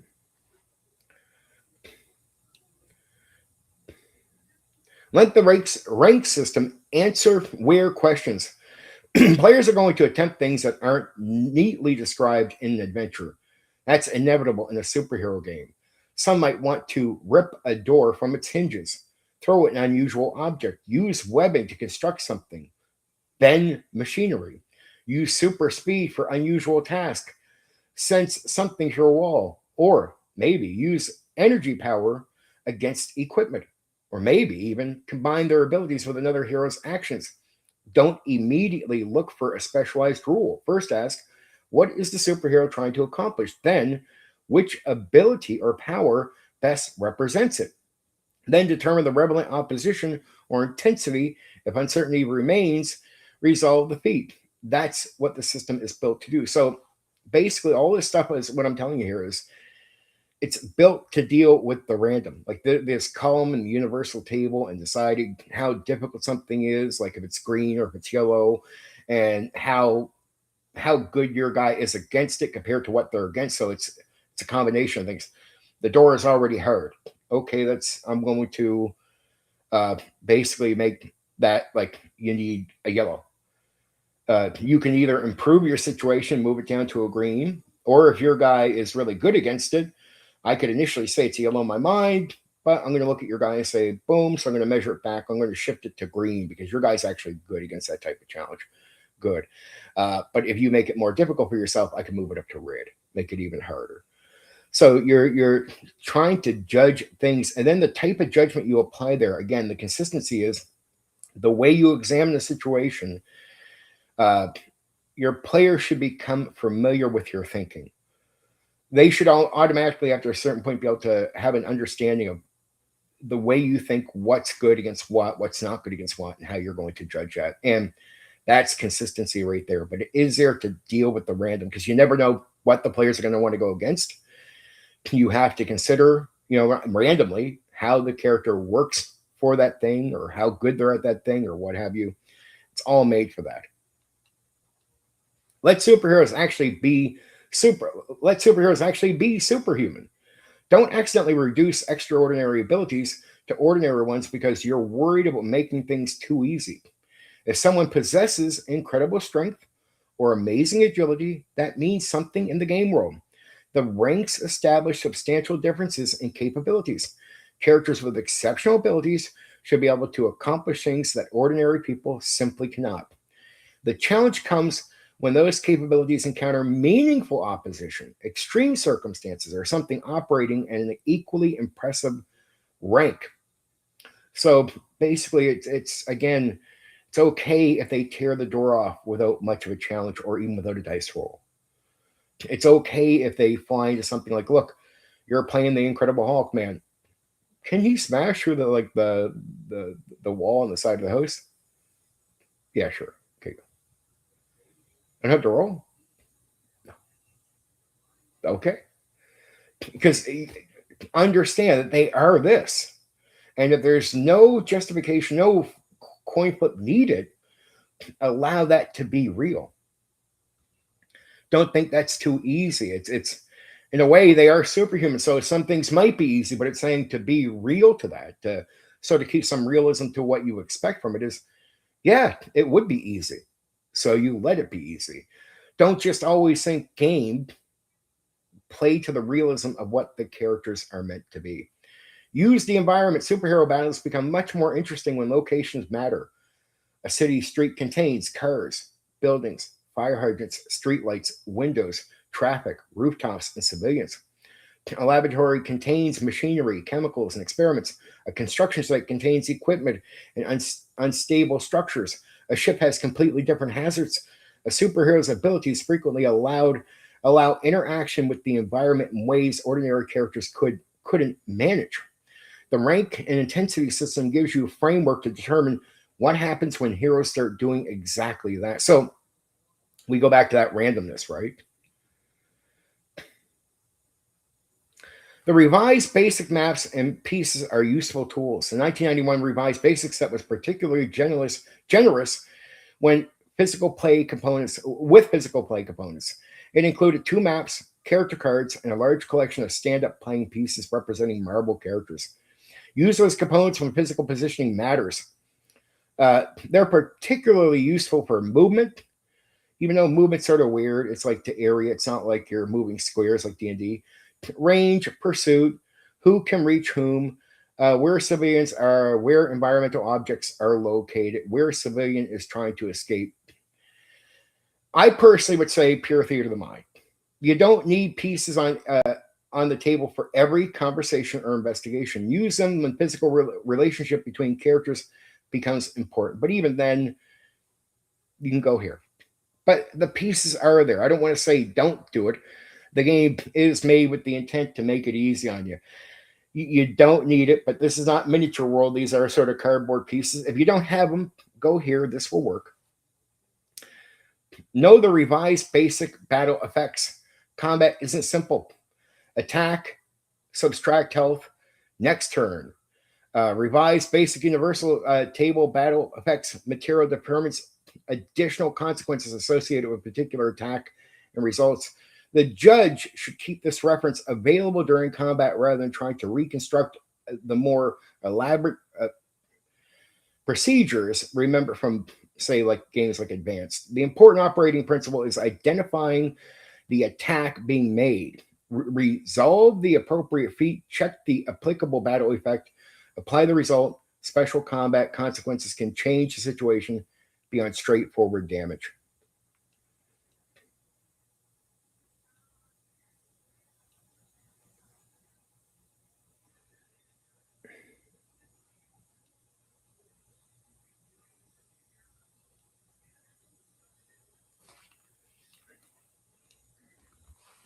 Give villains objectives. Before running a villain, know what the villain actually wants. Dr. Octopus attacks. Instead, Dr. Octopus wants the experimental device. Now his behavior becomes much easier to determine. He fights if fighting helps him obtain it. He escapes once he has it. He creates a distraction if that gets the heroes away from it. He sends someone else after it if that makes more sense. He might surrender if continuing the battle no longer accomplishes anything. The villain's objective tells you how to run the villain much better than simply looking at their combat statistics. So that's the game is going to push it on you that you should understand the villains so you're actually playing them. Not all villains are going to fight like a Dragon Ball Z character.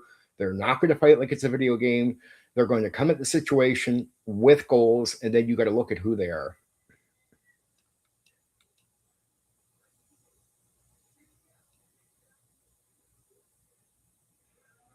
Of course, don't make every problem a fight.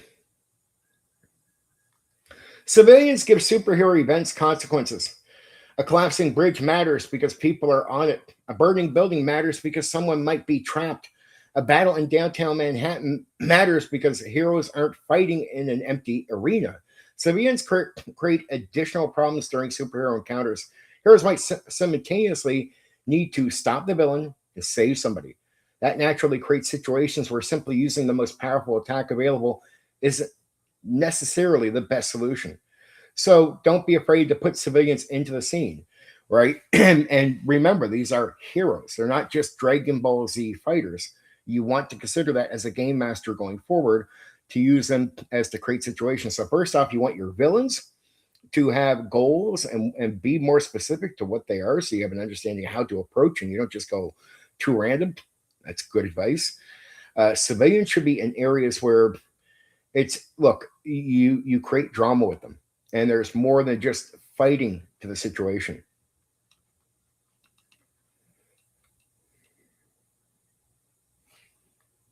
Let failed actions have consequences. Revised Basic isn't built around a formal modern fail forward system. A failed feat can simply be failed feat, but don't let repeated attempts to freeze the adventure when events are actively happening. If the hero fails to stop escaping villain, the villain continues escaping. If the hero fails to disable something while countdown is running, time continues passing. If the hero fails to save someone immediately, the danger remains. The roll doesn't stop while the player repeatedly rolls until the dice eventually cooperates. Failure matters because events continue. And yes, of course, keep, like I said, my first piece of advice, keep everything handy. Keep the revised, like keep the universal table, battle effects, karma information, the movement information, and other commonly needed references available to you, especially as you're getting used to the game. Okay. There is game master advice. I'm trying to it's a bit of a complicated thing, but that sort of freehand is so important to the game. Like I know I spent a little bit of time on it, but outside of the very basic shit, getting used to the freehand use of the system, that sort of random use is the most important part to be real of mechanics. As far as dealing with villains, well, that's going to be a necessary, super necessary part of the game. That is constantly like that's what you're doing most of the time, dealing with villains, dealing with the bad guys, right? Well, you don't want to turn the game into Dragon Ball Z, right? It's not that. They have goals. Those goals can help you build how an action scene is going to go. And then you also apply the idea of civilians. You are heroes, not much of a superhero if you're not playing the game where you need to save people. The game is simple. There's not like a lot of deep role play here outside of role play heroes going to fight villains and save people. That the game is very simple on this, so I don't want to pretend anything. I hate what was really weird about the game is the game spends a lot more on mechanics, like a lot more time on caring about the mechanics and how the game functions through mechanics and getting all that right than it does on things like even like character development. When I say use the physical stuff, look, I would just say personally, my take is pure theater of the mind all the time. But if you do get the box set the way it is, they do have pieces there. If you really feel the need to use that stuff, I want to show people I'm not completely against miniatures or optional things. Yeah, use it for physical representation, but it even says in the game itself, you don't always need to. Only if you feel like it's really necessary. And in reality, you should get used to pure theater of the mind here because it doesn't have the same type of movement rules and whatnot as D&D does. Okay. going to be a little bit more casual at the character creation part here. 3 ways to get a hero. The safest way is to understand revised basic is that players don't necessarily have to approach character creation the same way. There are 3 broad routes. Use an existing Marvel hero. Uh, Choose one of the established characters provided by the game. Randomly generate an original hero. Use the game's generation procedures and discover what kind of superhero emerges. Use the more controlled creature or creation option. Revised Basic also provides a point spend approach, giving players greater control over the heroes being created rather than leaving everything to random results.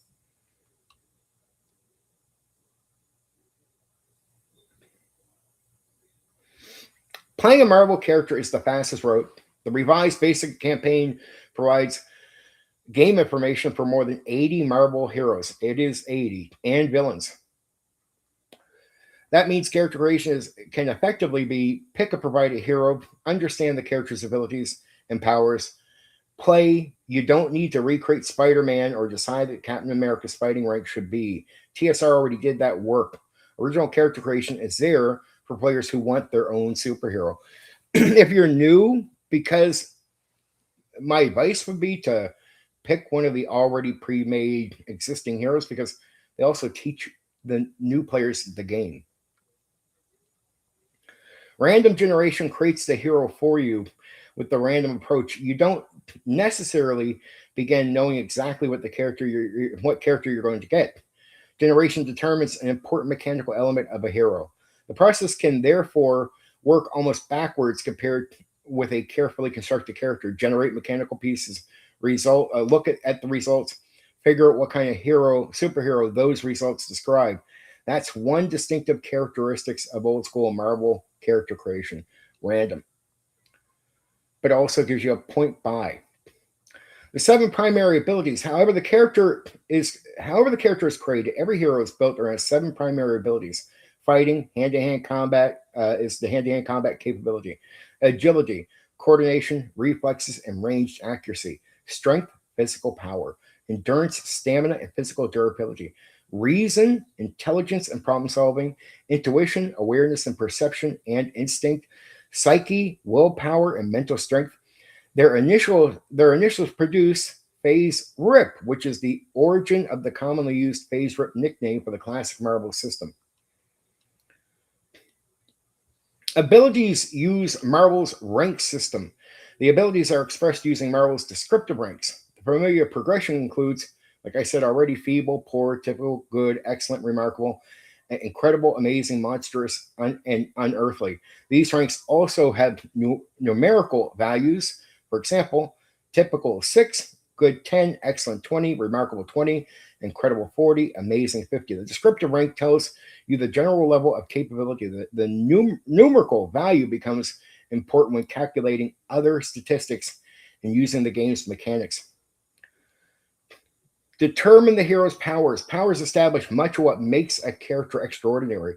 A hero might possess abilities involving movement, energy, enhanced senses, defenses, mental abilities, physical transformation, or other superhuman effects. The important thing is that powers also possess ranks. You don't simply have flight, you have flight at a particular rank. The power describes what you can do. The rank describes how capable that power is.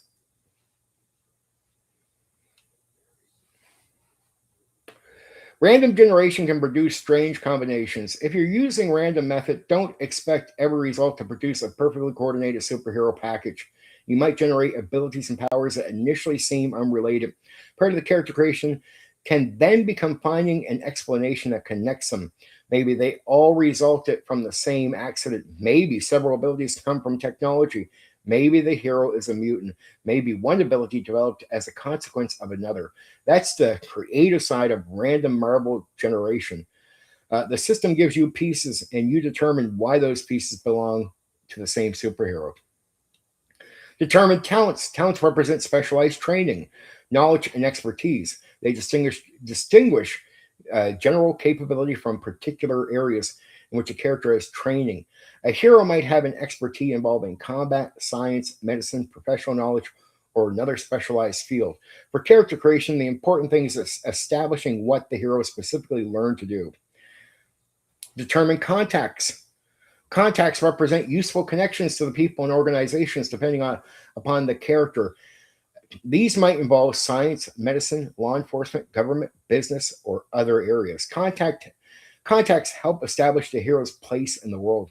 They represent resources available through who the character knows rather than through the hero's personal abilities or superpowers. Establish resources. Resources represent economic capability. Marvel doesn't require the character's wealth to be represented by keeping a detailed accounting of every dollar. Instead, resources are expressed through the game's rank structure.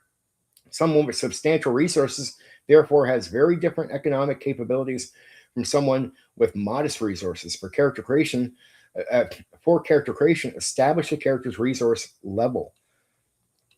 Establish popularity. Popularity represents the hero's reputation and public standing. The character might begin as well known, largely unknown, trusted, viewed suspiciously, or otherwise regarded differently by people around them. Popularity gives the reputation a mechanical presence. For character creation, what matters is establishing the hero's starting position. Calculate health.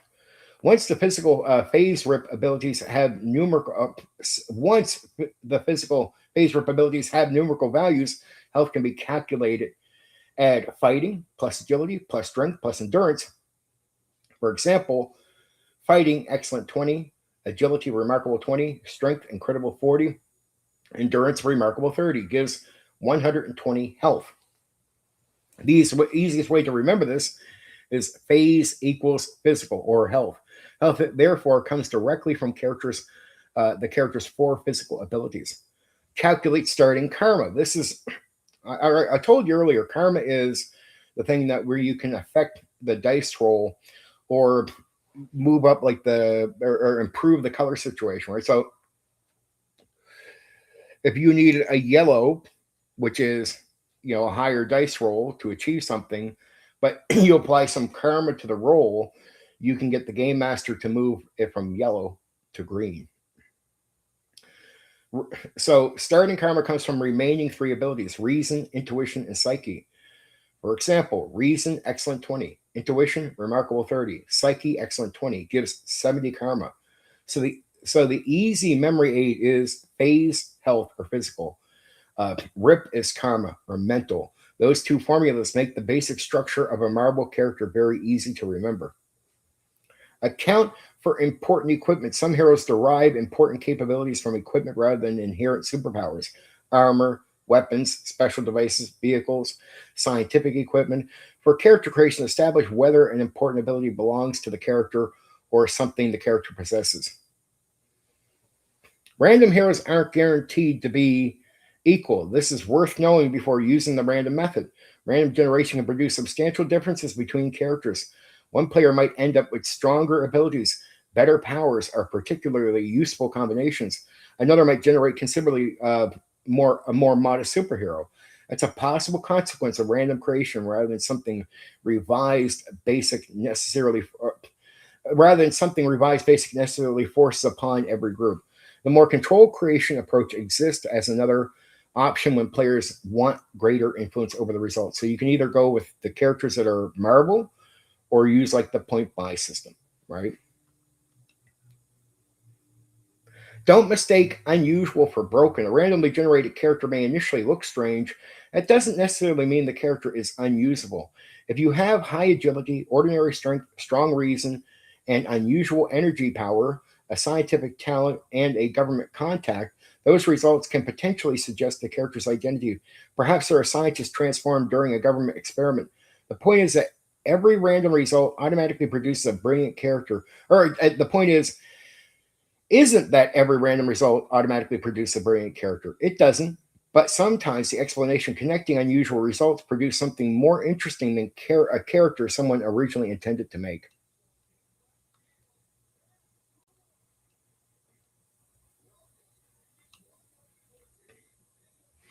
What makes the 1991 character creation interesting is the important thing isn't merely Marvel superheroes. Let you create superheroes. It's the revised basic gives you different ways of approaching that creation. 3 different. You can take the fastest route, pick an established Marvel hero. You can embrace old school randomness, generate the pieces, and discover who you've created. Or you can exercise greater control, use the point spend approach to work towards a particular hero. That means the game can accommodate someone who wants to discover a bizarre new superhero through the dice and someone who already walked into the room thinking, I know exactly what kind of hero I want to make. So let me go over some things one more time here. Now, it's just the setting is the real world, so I'm not going to go over the setting.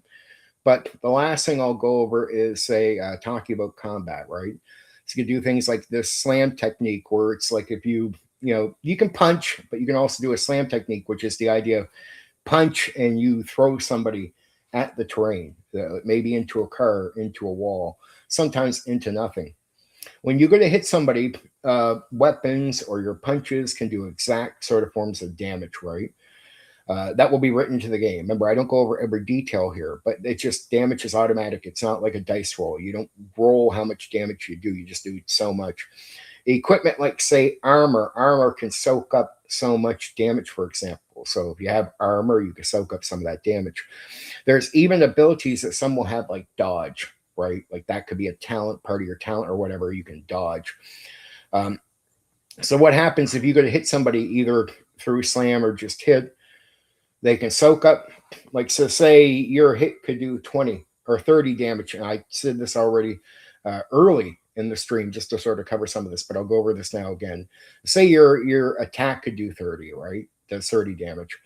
The armor could soak up, say, 20. So if they get hit, that person with the armor is going to take 10 damage because it's 20 off of 30. Now, what happens if you slam and you hit them? Well, again, it will be the same result. They'll still take 10 damage as they soak up 20. But here's another thing. If you throw them into a wall, the armor works again. And the wall can also potentially do some damage. That will be, the game master or the judge deciding. That's why you're a judge. You're making decisions on, and there's ways to do that. There's ways to measure that out in the game, how much the wall could do. But again, the wall might say only do 20 damage. That means the armor could soak that up, right? You go through a wall and still not really take damage. That could happen. The other thing is that's soaking up damage. So that's a soaking up option right there. There's also a thing like dodge. Dodge can avoid damage altogether. So the attack happens, the attack hits, but before you count it, the defender gets to roll a dodge. If they dodge, it doesn't mean your attack would initially miss if the guy was just standing there or whatever, but it's going to miss if there's a successful dodge, right? So dodge means no damage at all. Okay. Stun can put somebody down, so they're like out of a fight for so many rounds. You can then pretty much freely hit them. It's, again, it leaves a lot to the judge. The judge could make a dice roll to hit regardless of stun or not. Could, but could choose not to. You won't just instantly blow the hit up or kill. You'll do your damage. Now, if that would bring that character down to 0, they'll look dead. They might not be instantly dead, but they'll look dead. If you hit again, but if they still have health left, you'll be able to tell they're alive. You can hit them again the next round as long as they're in the stun zone. Now, so you could keep hitting and attacking if you want to. What happens when the character hits 0?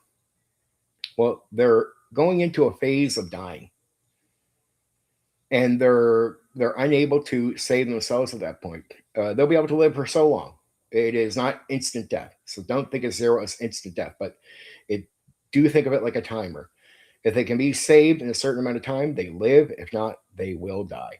That's how that works. And the game master at that point could potentially decide if an enemy kept hitting somebody at that stage, they could just outright kill them on the next round, hitting them.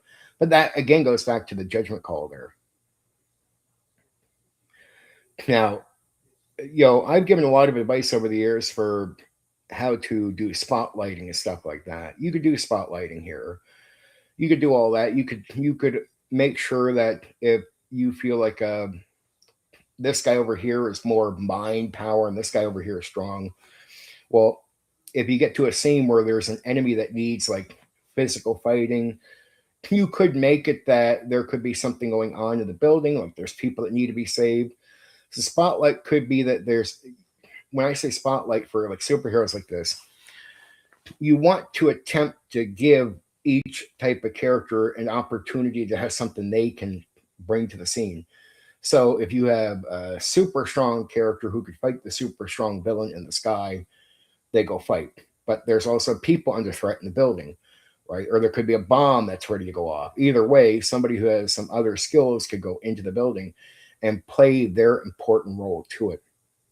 Don't just make it that every scene or every situation is just as fighting. And not all villains are just going to fight like Dragon Ball Z characters.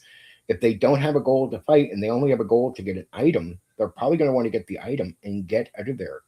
It is dangerous. They do not want to just die. That's not what villains are going to be petty and cowardly and cheap and just run off. And I'm going to call that game covered. Marvel superheroes. I don't know. Felt a little off on this one because I felt a little dry going into this. Like I was in a bad mood. I was in a good mood earlier today, and then it just left me. It left me. It wasn't because I feel like feel bad for me. I was really disappointed. I really had it in my head. I took about 2 hours reading up on the Burroughs and Borderland thing, and I got to say I was just so vastly disappointed that I had no issues with the content creator. And out of nowhere, I get booted off his server. I was going in going, oh man, I'll game with them. And there should be no reason I was booted off the thing. It's just very abusive treatment because I have opinions or people lie about me all the time. It can make this whole thing unfair. I won't lie, especially at their ages. I'm not talking about kids here, but it's mistreatment the way kids would mistreat each other. That's the pathetic part of it, right? This is how kids would mistreat other kids. This is not how grown men would behave to other grown men. So it is a very childish reaction to be unfairly treated as if we're all back in like elementary school. And I can't hang out with the cool, like they're not even cool kids. Most of these are fucking nerd losers. I'll be real with you. Just nerd losers who have big egos they don't deserve, and they think in their minds they're cool kids, and they think if you don't align with them and they want to perceive you as not that. But it's treatment that they can't really support or back up. These are not the cool guys. It's like that's just not who you are. You're not pushing me away in that way. But it does suck that I can't go in and just talk to guys. Like I don't even know 90% of guys that don't like me in the old school, I don't even know who they are or know they don't like me. Like, and I don't know how well the lie spread, to be honest, even though I do hear about it all the time. I don't know how many people believe the lie about the guac situation and the image that wasn't even a receipt. Like, I know that's a lie. I just know that's not who I am. But I wonder how many people believe that. Like, is it all of them? Is that why I was? I mean, I wonder if that's why I was booted from the Burroughs and Borderlands thing. Very disappointing.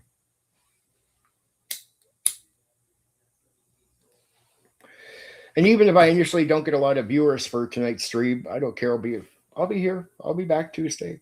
I'll be here Tuesday, old school Wednesday, Thursday, Friday.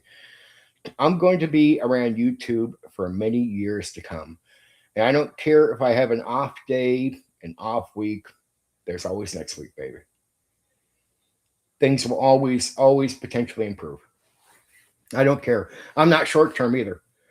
I don't think about just next week. I think about next year, the year after that. I don't think it's short term. I don't give up like other weak, pathetic fucking people that exist around here. They have a bad fucking week or a bad day. I guess it's over, man. Well, no, that's how a fucking loser thinks. And I'm not a fucking loser. And you're a fucking loser. So how about you take your fucking loser opinion, shove your loser opinion up your fucking ass and keep it to yourself. I don't hate losers, but I'm not one. And even my own audience, I'm not a loser. Don't apply loser thinking to me.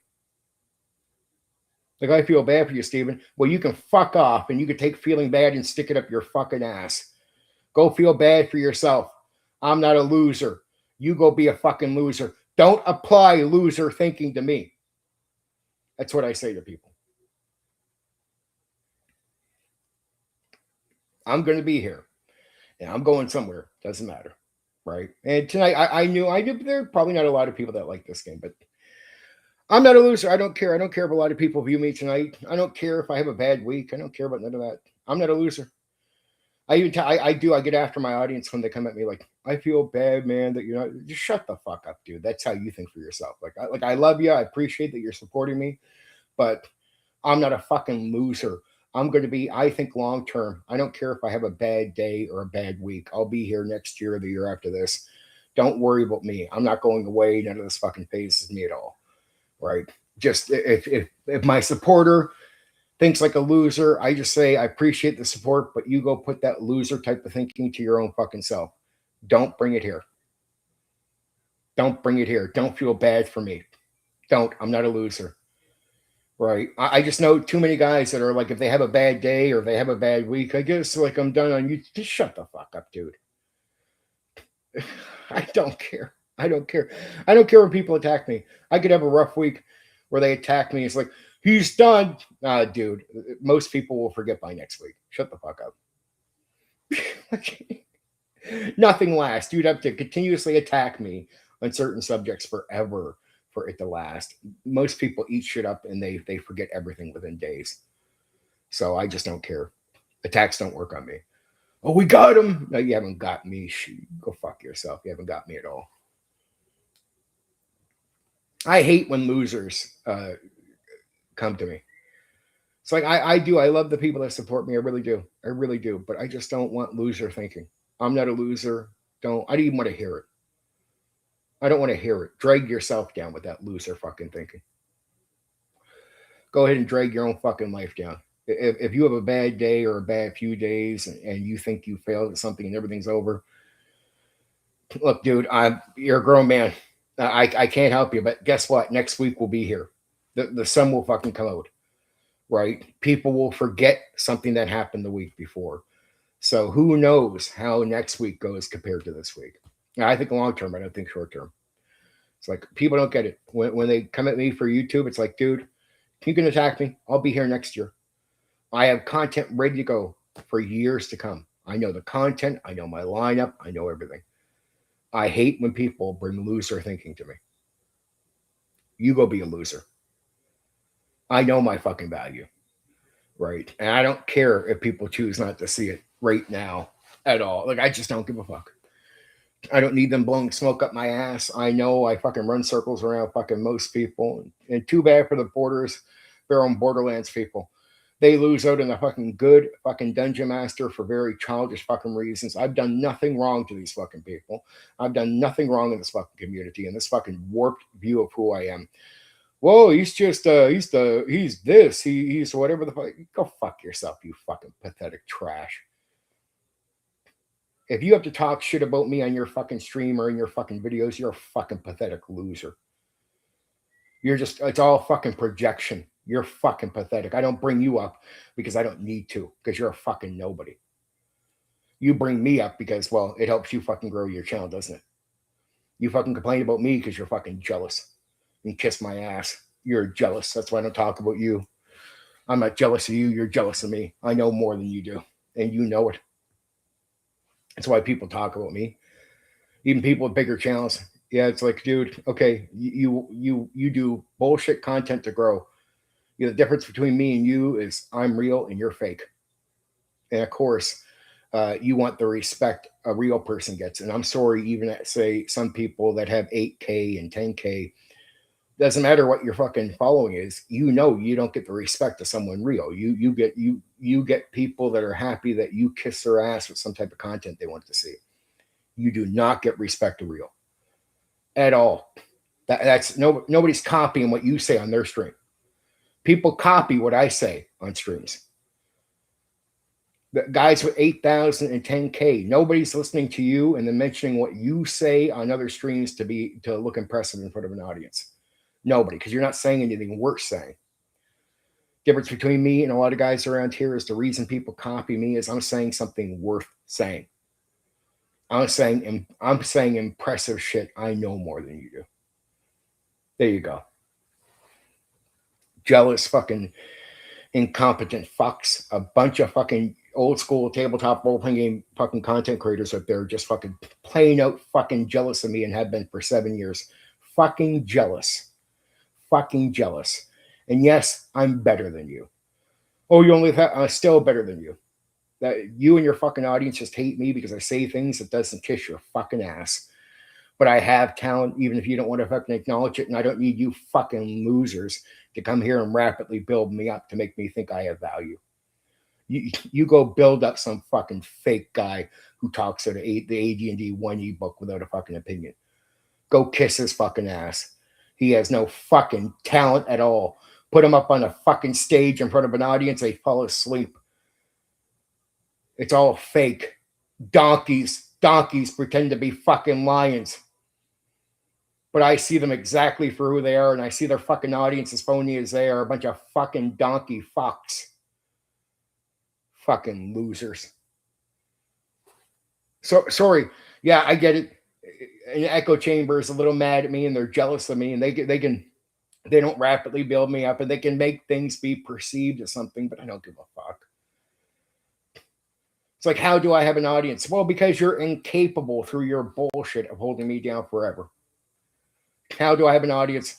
Well, you paint me as a fucking loser, but that's all projection. You're the fucking loser. It's like, be lucky you bunch of fucking losers can get together and circle jerk each other and fucking rapidly grow another fucking loser like yourselves on YouTube.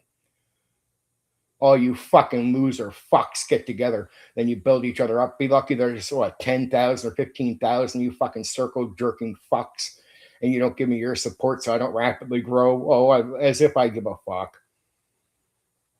As if I give a fuck. I don't need you fucking losers. I'll fucking grow normally. I'll gradually grow. You'll do character, and yeah, you'll hold me down. You have to, because you're fucking jealous. You have to lie about me. You have to character assassinate, reputation destruction. You have to do all that, and you still can't stop me. You have to put out fake receipts, threaten to report me, say I'm charging people for fucking events when I'm not. You got to do all that. And then some of you out there, some of you fucking fakes with like 10K subs and everything, when you fucking stop growing on YouTube, you fucking pathetic fucks have to come down to a smaller YouTuber who has more credibility than you, and you got to fucking attack me so you can grow a bit more on YouTube. And even that doesn't work for you. You go right back to fucking stalling, don't you?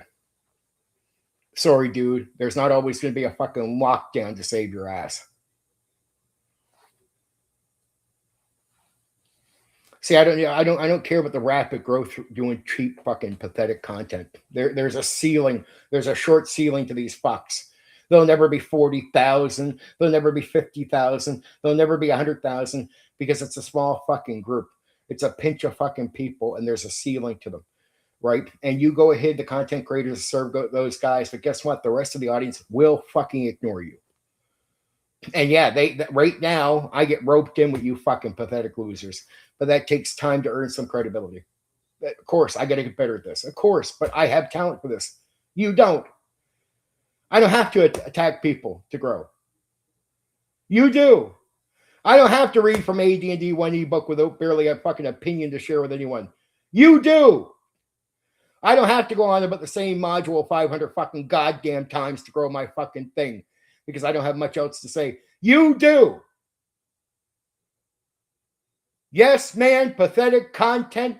You people out there attacking other people. Fucking Scott Garibay, one of the most interesting fucking people there are. When people attack him, it's more interesting watching him blabble on than listening to the people that attack him. He does more for fucking channels than just about anybody out there. When you bring up his name in the comments section, suddenly it becomes a little bit more interesting. Same with me.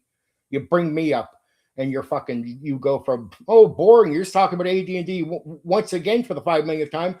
Oh, now he's talking about Condor DM. No, there goes the seals. They're all happy. Go after Condor. Yeah, you jealous fucks. I don't feel that way about you because you're pathetic fucking losers. When your names are mentioned, I'm like, yeah, I'm bored. Fucking bored. Fucking bored. You're boring.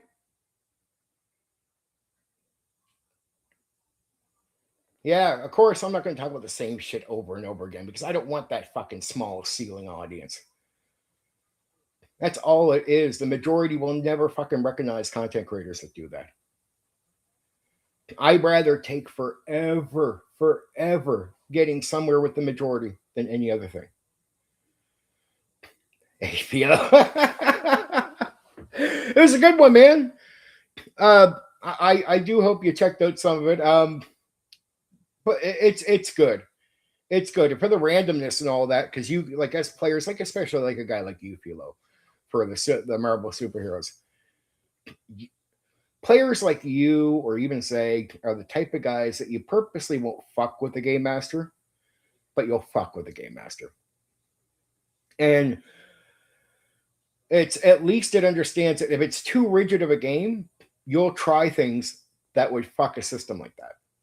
So as complicated as the Marvel superhero system can seem to be on explanation, in reality,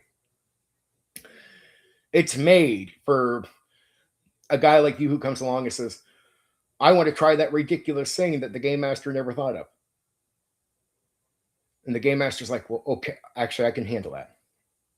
Actually, the game has actually given me a set of rules that I can deal with the random shit that you want to do. And I can even do it in a creative, believable way. And the only thing he has to do is like Traveler, like anything else.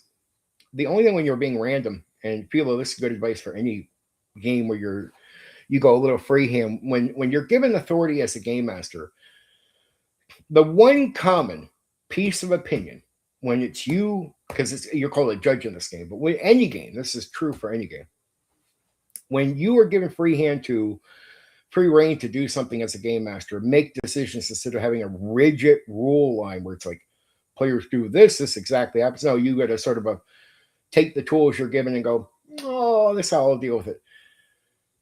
The way you reason out to deal with it has to be similar every time you're doing something random. So what I mean is, I should see how you judge who my character is, how you reason it out, compared to what I'm dealing with, and then how you judge what I'm dealing with, like how hard the door is, what kind of character I have, if he's strong or not, compared to, say, smashing down the door, if he's physical or not physical. I need to see how you reason that out, and I got to be able to have some understand that next time you go to do something like that it's the way, like it's not exactly what you do, but the way you do it should be similar. So if suddenly you're caring here, but then you're half-assing the next time, like, oh, fuck it, I'll just say this. Even though the first time you're like, why the door? And you do it like that. But then the next time you go, oh, fuck it, just this. That becomes right away an inconsistency with your judging. And as a player, I cannot learn how to play the game with you under those conditions, right? So player trust isn't just why is consistency building up player trust. It's like Traveler. What happens is a player needs to be able to learn about you. So when they try to guess what they want to do, right, from now, after the first experience, they're learning. So that's an exception. But after they see how you deal with things, they should start be able to go, well, you know what? Given how he reasons that out, if I tried to do that, that would be very dangerous. So I might avoid it. But I can think this way after if I see you consistently dealing with stuff in the sort of same way, not in the sort of same random way you reason things out. I can understand your reasoning. So I might say you would probably reason that out to be dangerous. So I might avoid that. But now that's player experience. And that becomes player skill. It might actually be a wise thing to avoid that, given if you're consistent and I can then trust my own judgment, with deciding that. But if suddenly I see another player do something else and your reasoning completely changes, and what should have been dangerous, given what I've seen before, is now easy, and then just say the next time I go to do it, but it's hard again, that's an inconsistency, and you start losing my trust.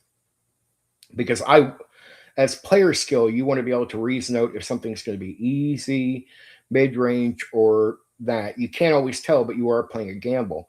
Now, it's okay to hear a reason that you might be shocked, like, I never thought of that. That's different. That's something where you won't lose trust. Like, Just say you have a player reasoning it out, that'd be I might be able to do that. You're going to do it, but then you hear a good reason as to why it would be more difficult than you thought.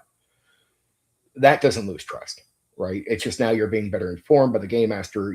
The game master is going to explain why the reasoning becomes different than what you might have assumed.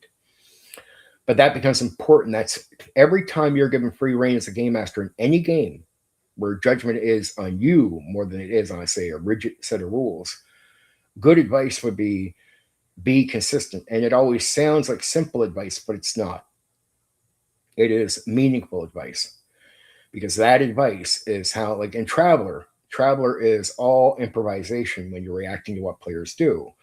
Well, players are always going to interact with the world, and they want to know there's a consistency with the way the world reacts to them, right? Like it's just the way you think it out is the same way every time. Every time they do something in the world, you're always sort of bringing the same style of reasoning with it. Like you take it serious, but you always do that then. You set a standard and you always follow the standard. Players can then learn about how you think. And from that learning, they can apply that to their player skill and start better judging what they might want to try to do or not do, right? And if you do that right, you massively earn players' trust. Players will go to the end of the earth with you if you show them you're competent like that. That's an incompetent thing too. Is being consistent. Being consistent is competency. So a competent game master can have players follow them to hell, if you get what I'm saying. Right? Players will go anywhere. It's like being a good leader. They'll go play any game with you after you build up that level of trust with them. There you go. There's some good advice, my friend. And what's beautiful about this game is it's all about the random because it expects more random. Like the rigid's pretty easy. It's going to be sort of straightforward already, but the random is going to be so constant because it really is just random. You can't take each power out and just say you can only do this. Like say you're playing Spider-Man. What do you want to do with your spider webs, right? Demi-humans driving home from Oslo, listening in, finish 10-hour session, deliver players home, kick-ass session. What on here then? Talking right now at the end of the coverage of the game already. I did over an hour. I did that early, but talking about how it deals with it's just like, say, the Spider-Man, you're playing Spider-Man, you have the spider webs. The game is not going to treat it like a spell where you can only do these few things with it. It's not going to do that. It's going to have to, how does it allow you to try anything with Spider-Man with spider webs? It needs to be able to handle the random. Here, I'll give you guys the dice rolling system, what I mean. So for this game, for Phase Rip, it's a D100 system, and it is roll higher, but here's how it works. It's considered a colored scheme, like a chart. There's a universal chart. White, green, yellow, red. And that's just a chart. It's not actually the dice is going to roll out to white, if you get what I'm saying. You're just rolling a D100, right? White is automatic failure. So white can be from, I'll give you an example. White could be from like 1 to 25. Now, it can improve if you're a higher or lower rank. Like lower rank, it can get worse. So 1 to 25 at a low rank, you could go 1 to 40. At a higher rank, it could go 1 to 15, right? Or 1 to 16. But just say we're down the middle. Yeah. Mm-hmm. I'll just explain it to Velo here, but how to explain the basic dice system, because it can be a bit of a pain in the ass. White is automatic failure, and so there's these rank systems, but white is automatic failure. Green is potential success, but green is also means it's really easy. So say if it's 1 to 25 for white, anything in that on the D100 is automatic fail. It's 26, or say green is 26 to 40. Okay, that's easy, but that also represents something. That means the challenge you're facing is easy to overcome. You only need that to achieve it. If it's 41, say to 80, well, that's yellow. That means you definitely need more. It's not just easy. It's a sort of middle ground. It's challenging, right? And then if it's 81 to 100, it's red. That means it's really hard to do that thing. You had to really kick that door to get in to get through it. Now, there's also what kind of character you have, regardless of how hard the challenge itself is. That's just a challenge. Now, your rank. If you're a low rank, it means you're not that good to begin with. So the worse you are, the harder all of it is. Even the easier parts harder to deal with if you're ranked, especially even if it's just you're being ranked compared to the situation. So lower rank compared to the situation means now your situation is even worse. Like you might have to get like 1 to 40 is automatic failure. You might have to get over 40 just to succeed on green.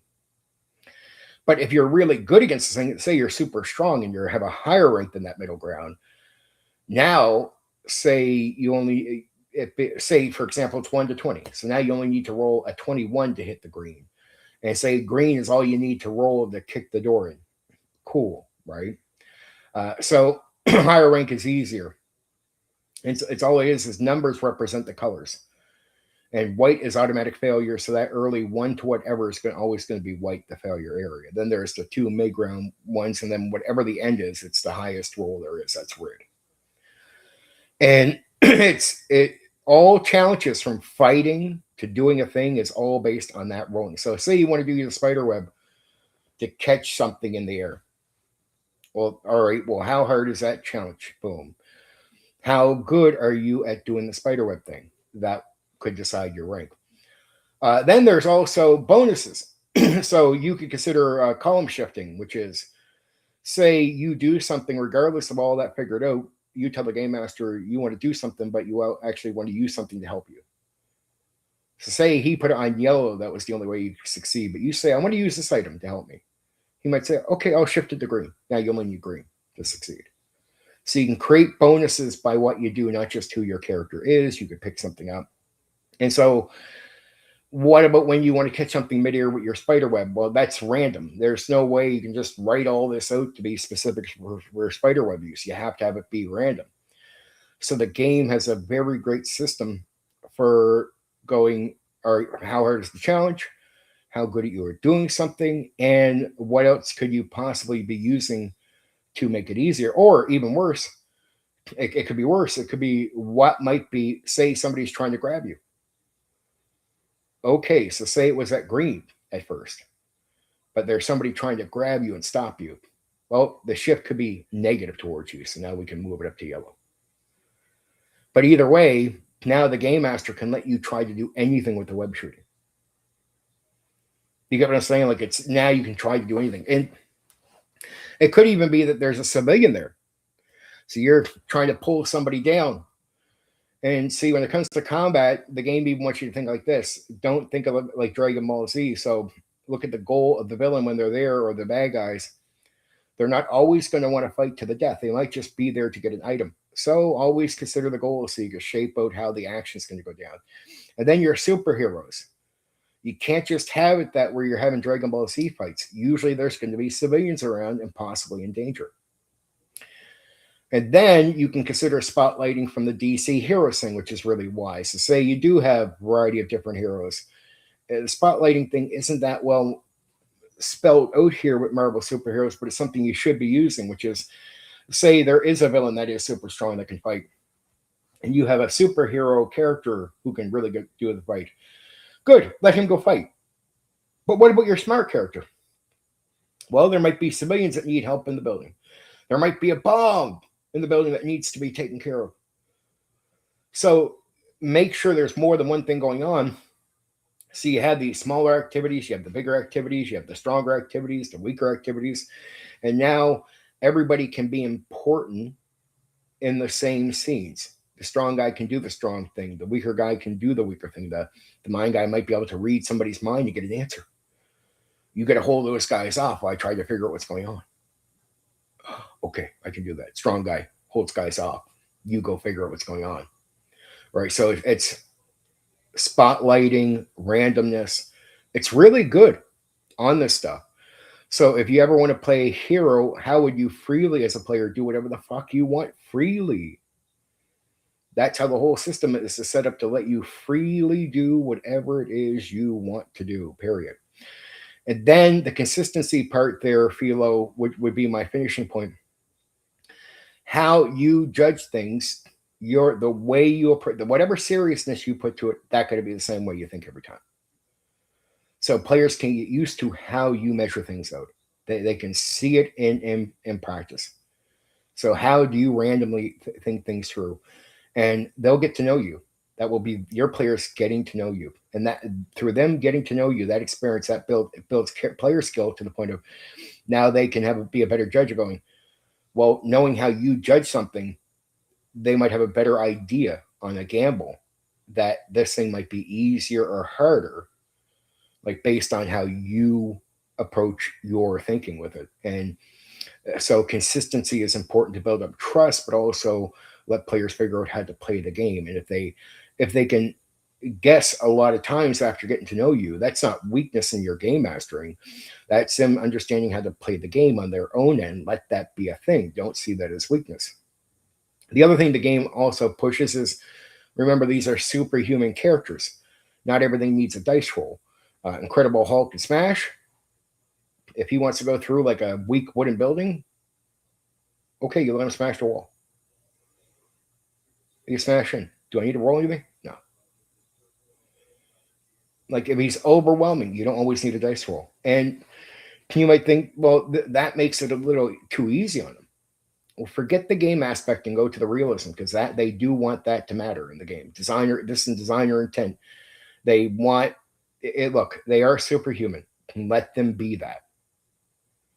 These are not just normal people. So they can overwhelm and make things seem too easy. But that's actually realistic. Hulk really does just smash through stuff easily. Okay. There you go. There you go.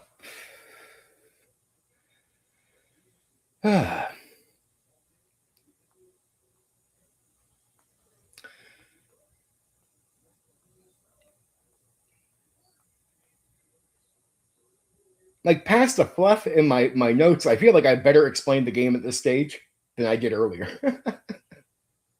I don't know. Feel that way. Because I tried to be accurate in the notes, and my notes were yeah, stuff is made last year. Stuff varies. My approach on everything changes.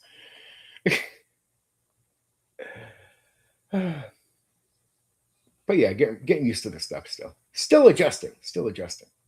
Still learning. And willing to evolve all the time on this stuff. Little rant at one point though. I got pissed off tonight. Just telling people how I really feel. I can't help it. It's true what I feel. It's true how I see these things. I believe them. I'm not saying it to boost my ego up. I'm just not lying. When I say I think people copy me around here, I really absolutely believe they do. Like I know some of them. I know their content. I know shit they're not saying. I know shit they've never said. And then suddenly I say it, and within a week of me saying it, here they are saying my fucking words on another stream. And I'm like, dude, you've never even thought that. You've never even reasoned your way to that. And I know you're watching my content. So you've heard that thought here. And now I hear for the first time you saying that on another stream. And all the years you've been doing this, you've never thought that. You watch my content. I know you do. And there you are in the stream within days saying the same shit I said. And that happens to me so fucking often. So fucking often. How many old school guys, D&D guys, just last year, all their fucking content. D&D is a combat game. D&D is a combat game. D&D is a combat game. I come out fucking detail it. It's a survival game. Suddenly, D&D is a survival game. Well, why do you spend all these years calling it a combat game? Why only within a week of me detailing out the fact that it's a survival game are you, for the first fucking time, after years of being on YouTube, for the first fucking time, you're coming out and acting like you've been saying this the entire time, but all your content before this is all D&D's combat, D&D's combat. And then suddenly, days after I explain all this shit, D&D is survival, you know that? Fuck off. That's why I don't mind putting ads up. I know my supporters don't care about live ads. And for most of the audience that comes there outside of my supporters are just fucking haters and other YouTubers that use my content. It's like, yeah, fucking pay a quarter. Watch the ad, kiss my ass. I don't care. And for random people, there's videos. Random people that come by, if they run to an ad here, I just not too worried. Like, look, yeah, it's like if you're, again, I'm a YouTuber. If you're okay to use me to entertain you for a minute, that's why I watch ads when I watch other people's videos. I just do. Even if I don't like you. If I don't like you and I still stop by to watch your thing and you have an ad, I'll let it play. And I've had people I know in life ask me why I do it. Like, Steven, like you said you don't like that guy. I'm like, yeah, why are you watching the ad then? That will benefit him. Dude, if I'm gonna let this guy, I guess, in whatever way, let him occupy my time, let him work for me for 10 minutes. If I watch 10 minutes, I'll pay him the quarter. Even if I don't like the guy, I'll pay him the quarter. It's not a quarter, but you get what I'm saying. I'm saying that within the idea. The idea in my head is I'm going to let you take care of me for 10 minutes. I'll pay your fucking quarter to you. Here you go. Here's your fucking quarter. If I'm going to go listen to your music on the side of the road, regardless if I like you or don't like you, but I stand there and I let you play music for me, I will fucking put something in the hat before I walk away. To me, it used to be just get a like from people, or get a sub, or get a consideration, or get people be reasonable to talk to me, be fair, give me a fair shake. That's all stuff like that's always been good enough for me as a quarter. But if you don't want to do that, well, what's the fucking ad? Time is money, baby. And none of us do this for free. It takes time to get all this stuff ready. I work my ass off on YouTube. And I appreciate, I love all the people that support me. I don't want them to misunderstand or think I'm egotistic about it, but I love you. And it's like, dude, I come here to earn something from you, not to use you, not to spit in your face, but this work is to earn it from you. So yeah, I might say, hey, supporter, quarter in the hat, but I'm working for it. And to me, that's as fair as you can be with people, right? I don't cheaply just I don't ask for charity.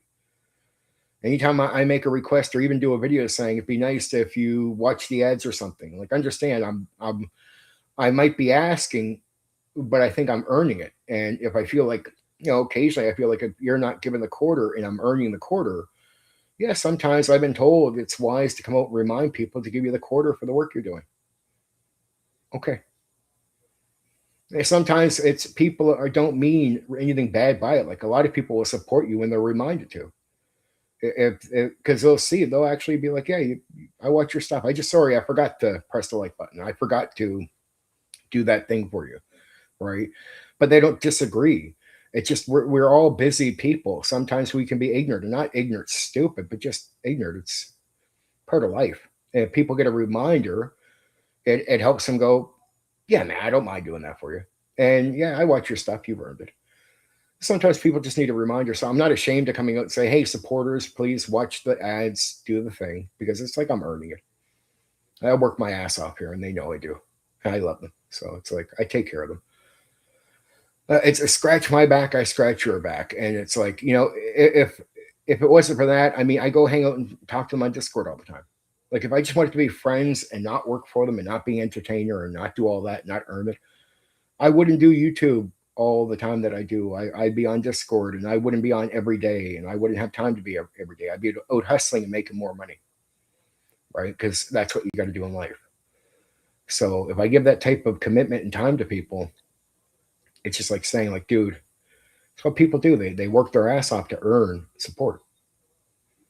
And if you like what I'm doing and you're getting a lot out of what I'm doing, well, that's what I'm doing it for. If I want to be your friend and hang out, and we want that to be in a different realm, I'll hang out. It'll probably be a little less time, but I mean, I'll do that. But then I don't expect a quarter of the hand anymore. We're just friends. But if it's like a relationship as entertainer and audience, it's slightly different. If it allows my supporters to be more demanding, like Black Rose here, he'll watch tomorrow. He might be gone already, but he knows he supports me. He can come ask me stuff.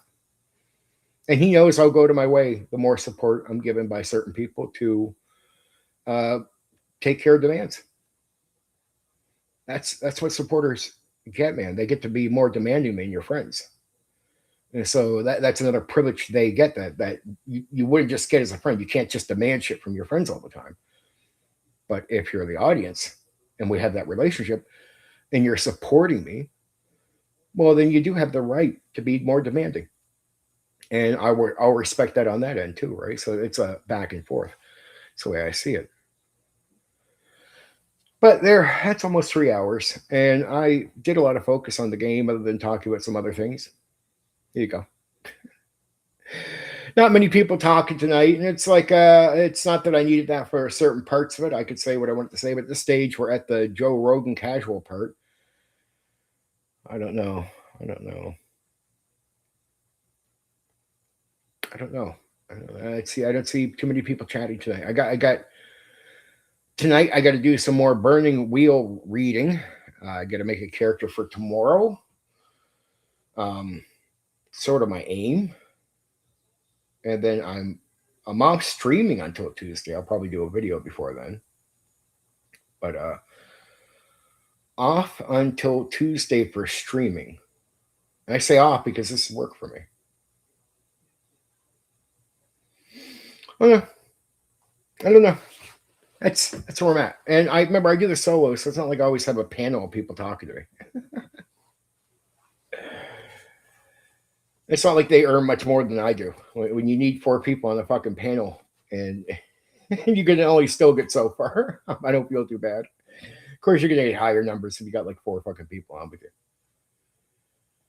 I can get that. I can get that, no problem. Give me a guest, give me an interview. I get good numbers all the time. Just give me one person, I keep up with you. I'll have one more of these before I go. Here you go. And I said some strong things tonight, but it's just like it's really how I feel. It's genuinely how I feel about things. And I'm not a yes man. I don't do that. That really bores the shit out of me. I can appreciate guys that like even my people that like second edition like me, like Black Rose. I can appreciate all that, but it's like, dude, there's only so much to say, and I'm not going to talk about the same setting or same module or same fucking rule from the book like 5 million times. And I don't mind doing it once over, and I've done that. I've covered second edition quite a few times, but it's like on top of my content, there's like fucking 200 channels out there that cover the game, cover all the same things I covered.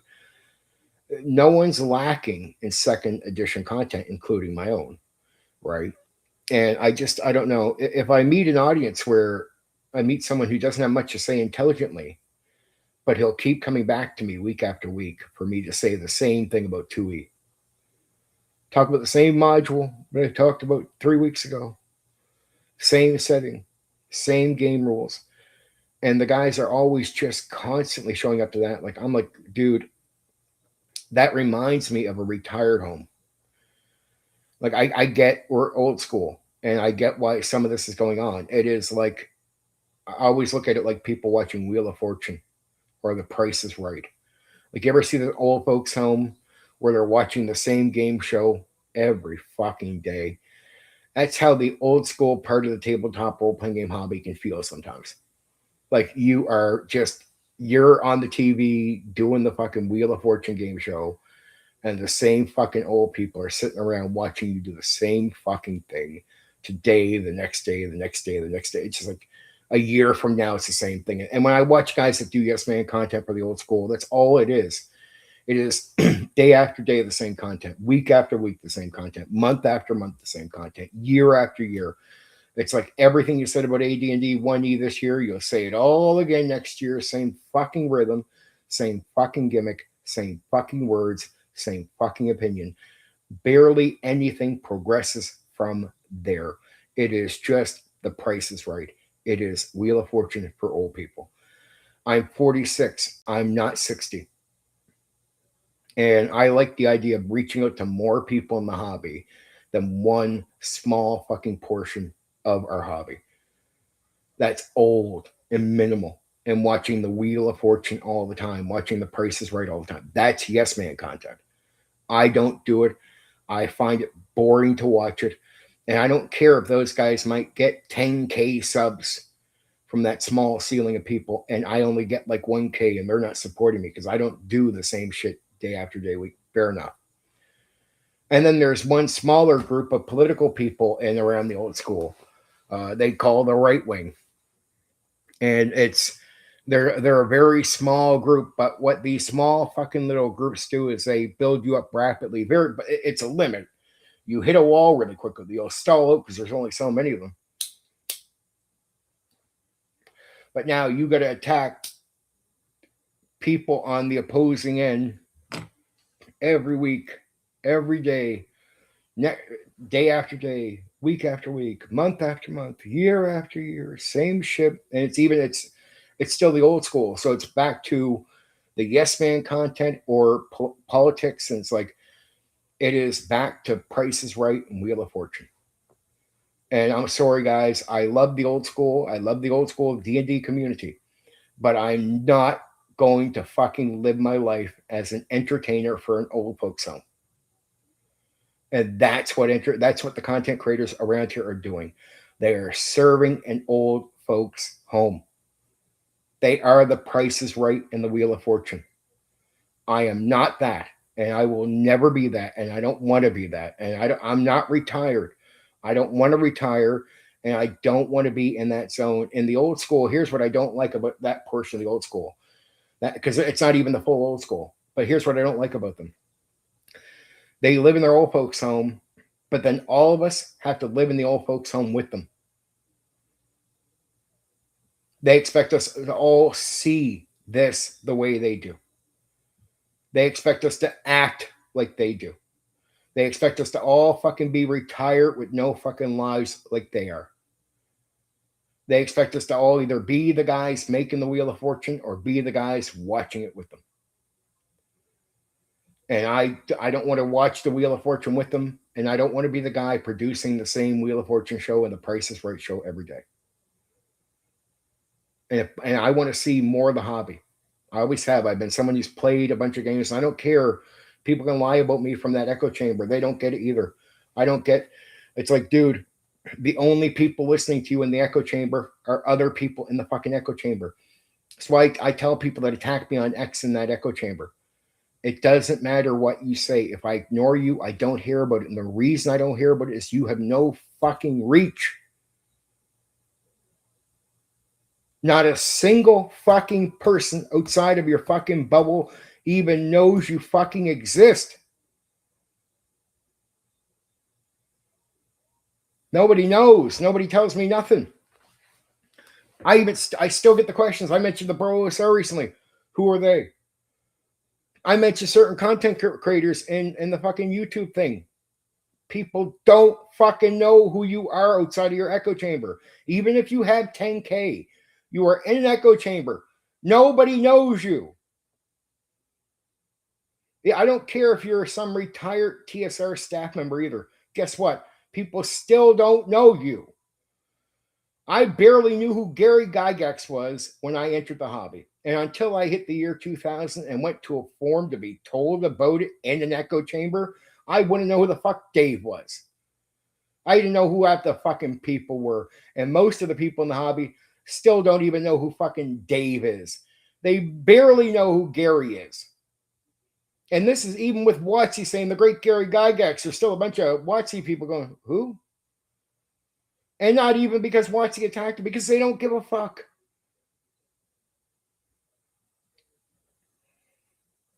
It's like I just if I ignore them, their attacks mean nothing. It's only here's the shitty part. In the echo chamber, I can't connect with them. Fair enough, you cut me off. It doesn't mean you cut me off of everybody.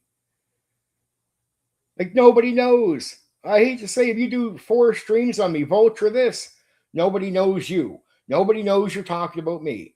I mean, nobody outside of a fucking echo chamber knows you. Nobody knows you. Nobody knows what you think. I mean, and the rest of the hobby, nobody fucking knows you. Nobody. I remember doing reactions to guys with almost 10K subs, 8K subs doing streams on me. I'd still have a bunch of guys coming to the comment section. I don't even know who that is, dude. Yeah, I know. But he thinks because he has 8K, that means he's really well known. He's really well known in the fucking echo chamber. He's popular in a fucking echo chamber. And it really is an echo chamber. Nobody fucking knows you. Nobody fucking knows people from TSR. Nobody knows you fucking content creators in the old school D&D world. Nobody fucking knows you. And I'm not hating on you. I'm trying to give you a humbling fucking lesson about reality. That's why when I ignore you guys, I don't hear about it. It's like, I don't know how he still grows. Dude, I don't grow with your echo chamber. Fair enough. That your attacks worked on the echo chamber with me. That's right. Here's the problem.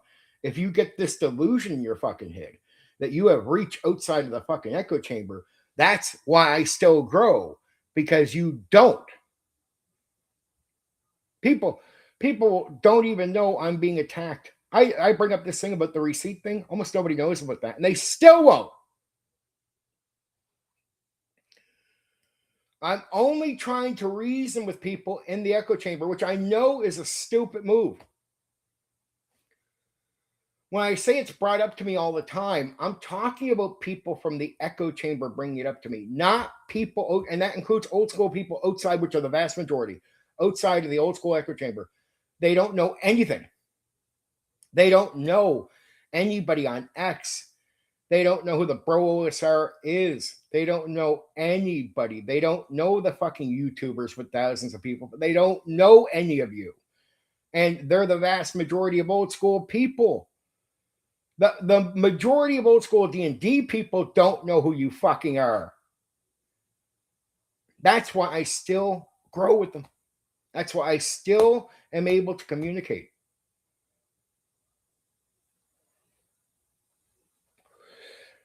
And you want to know why? If me doing only one type of fucking D&D thing all the time was good enough to attract those people, that would, like, that the reason they're not with you is because that already doesn't work for them. So again, the Yes Man content, that works for an echo chamber, not the rest of the old school D&D guys. Even they're not impressed with the same fucking content day after day. They need opinions. This is why there's a guy out there who does AD&D 1E content. He has 40 to 50,000. He does some similar stuff, but what he does is he gives a lot of his own opinions out with the mix. He doesn't just read out of the book. He has enough variety and he knows how to spread it out, and he thinks long term. He knows his content. The reason he grew to that is when he was doing content, you could tell the guy, he would talk like he knows what he's doing next week. He knows what he's doing in 5 months. He knows what he's doing in a year. It's spread out. It's not overly repeated. And there's a lot of his own thoughts where he disagrees with the actual material. And he's honest. And that's why this AD&D 1E guy, he's outside of your echo chamber. And the reason that guy has about 40 to 50,000 fucking people following him is because that's not his game.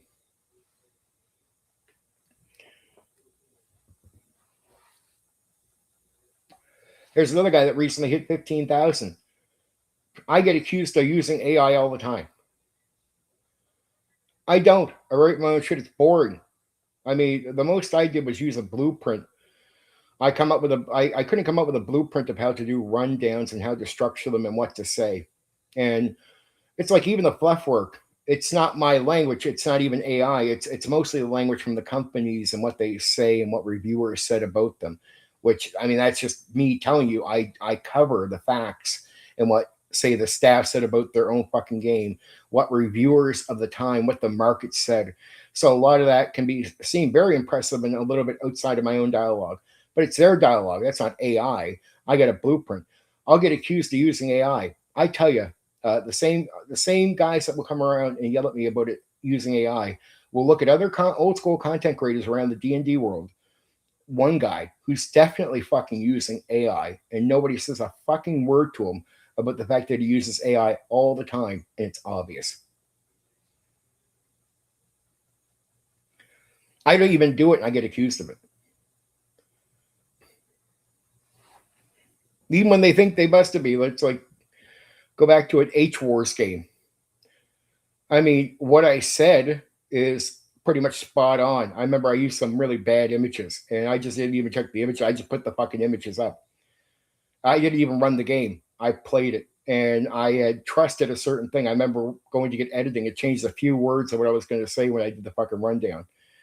And all I was doing at the time was getting it to not edit, but clean up misspellings and that. I used to get AI to help me with that. I didn't think that was an issue because every person does that. They go check for typos and misspellings. And I didn't even let it fix grammar. I would tell it if it finds any grammar issues, maybe point it out to me and I can consider making a change myself, right? I went and did it. And what I didn't understand at the time, because I get it to clean up all the time, is it does this thing where if it misunderstands what you're saying, it doesn't just fix something, it sends it back. And I consistently had it just fixing like typos and misspellings for me. So I got to put it in. There's one small section in there where it's just like, okay, that was a fuck up. Right. But I didn't do that on purpose. That was me writing most of it and it fixing my writing for me. Oh my. The images I used as a bit of a troll. Like, haha, I just didn't give a fuck, right? I use images, AI images for the thumbnails all the time. I don't care. And why should anybody get mad at me? I've heard guys complain about me, and then they'll go watch a guy who I know personally uses AI thumbnails. And they're over there watching his content, praising him. I'm like, well, okay, well, if you had an issue with it, you can't set the standard to one person and not the other. It's not how it works, dude. You can't praise that guy when he's admitting he uses it. And then when I admit I use it, it's only an issue that I use. That's biased thinking. That's unfair. And I don't always use AI thumbnails. I just use them sometimes. See, because I'm not totally opposed to AI everything. it's, it's I mean, you still, no matter who comes to the video and watches it, I still have to be the one talking in the video. It still has to be me that keeps you here and gets you to watch. Like it's not AI, it's me talking. So there you go.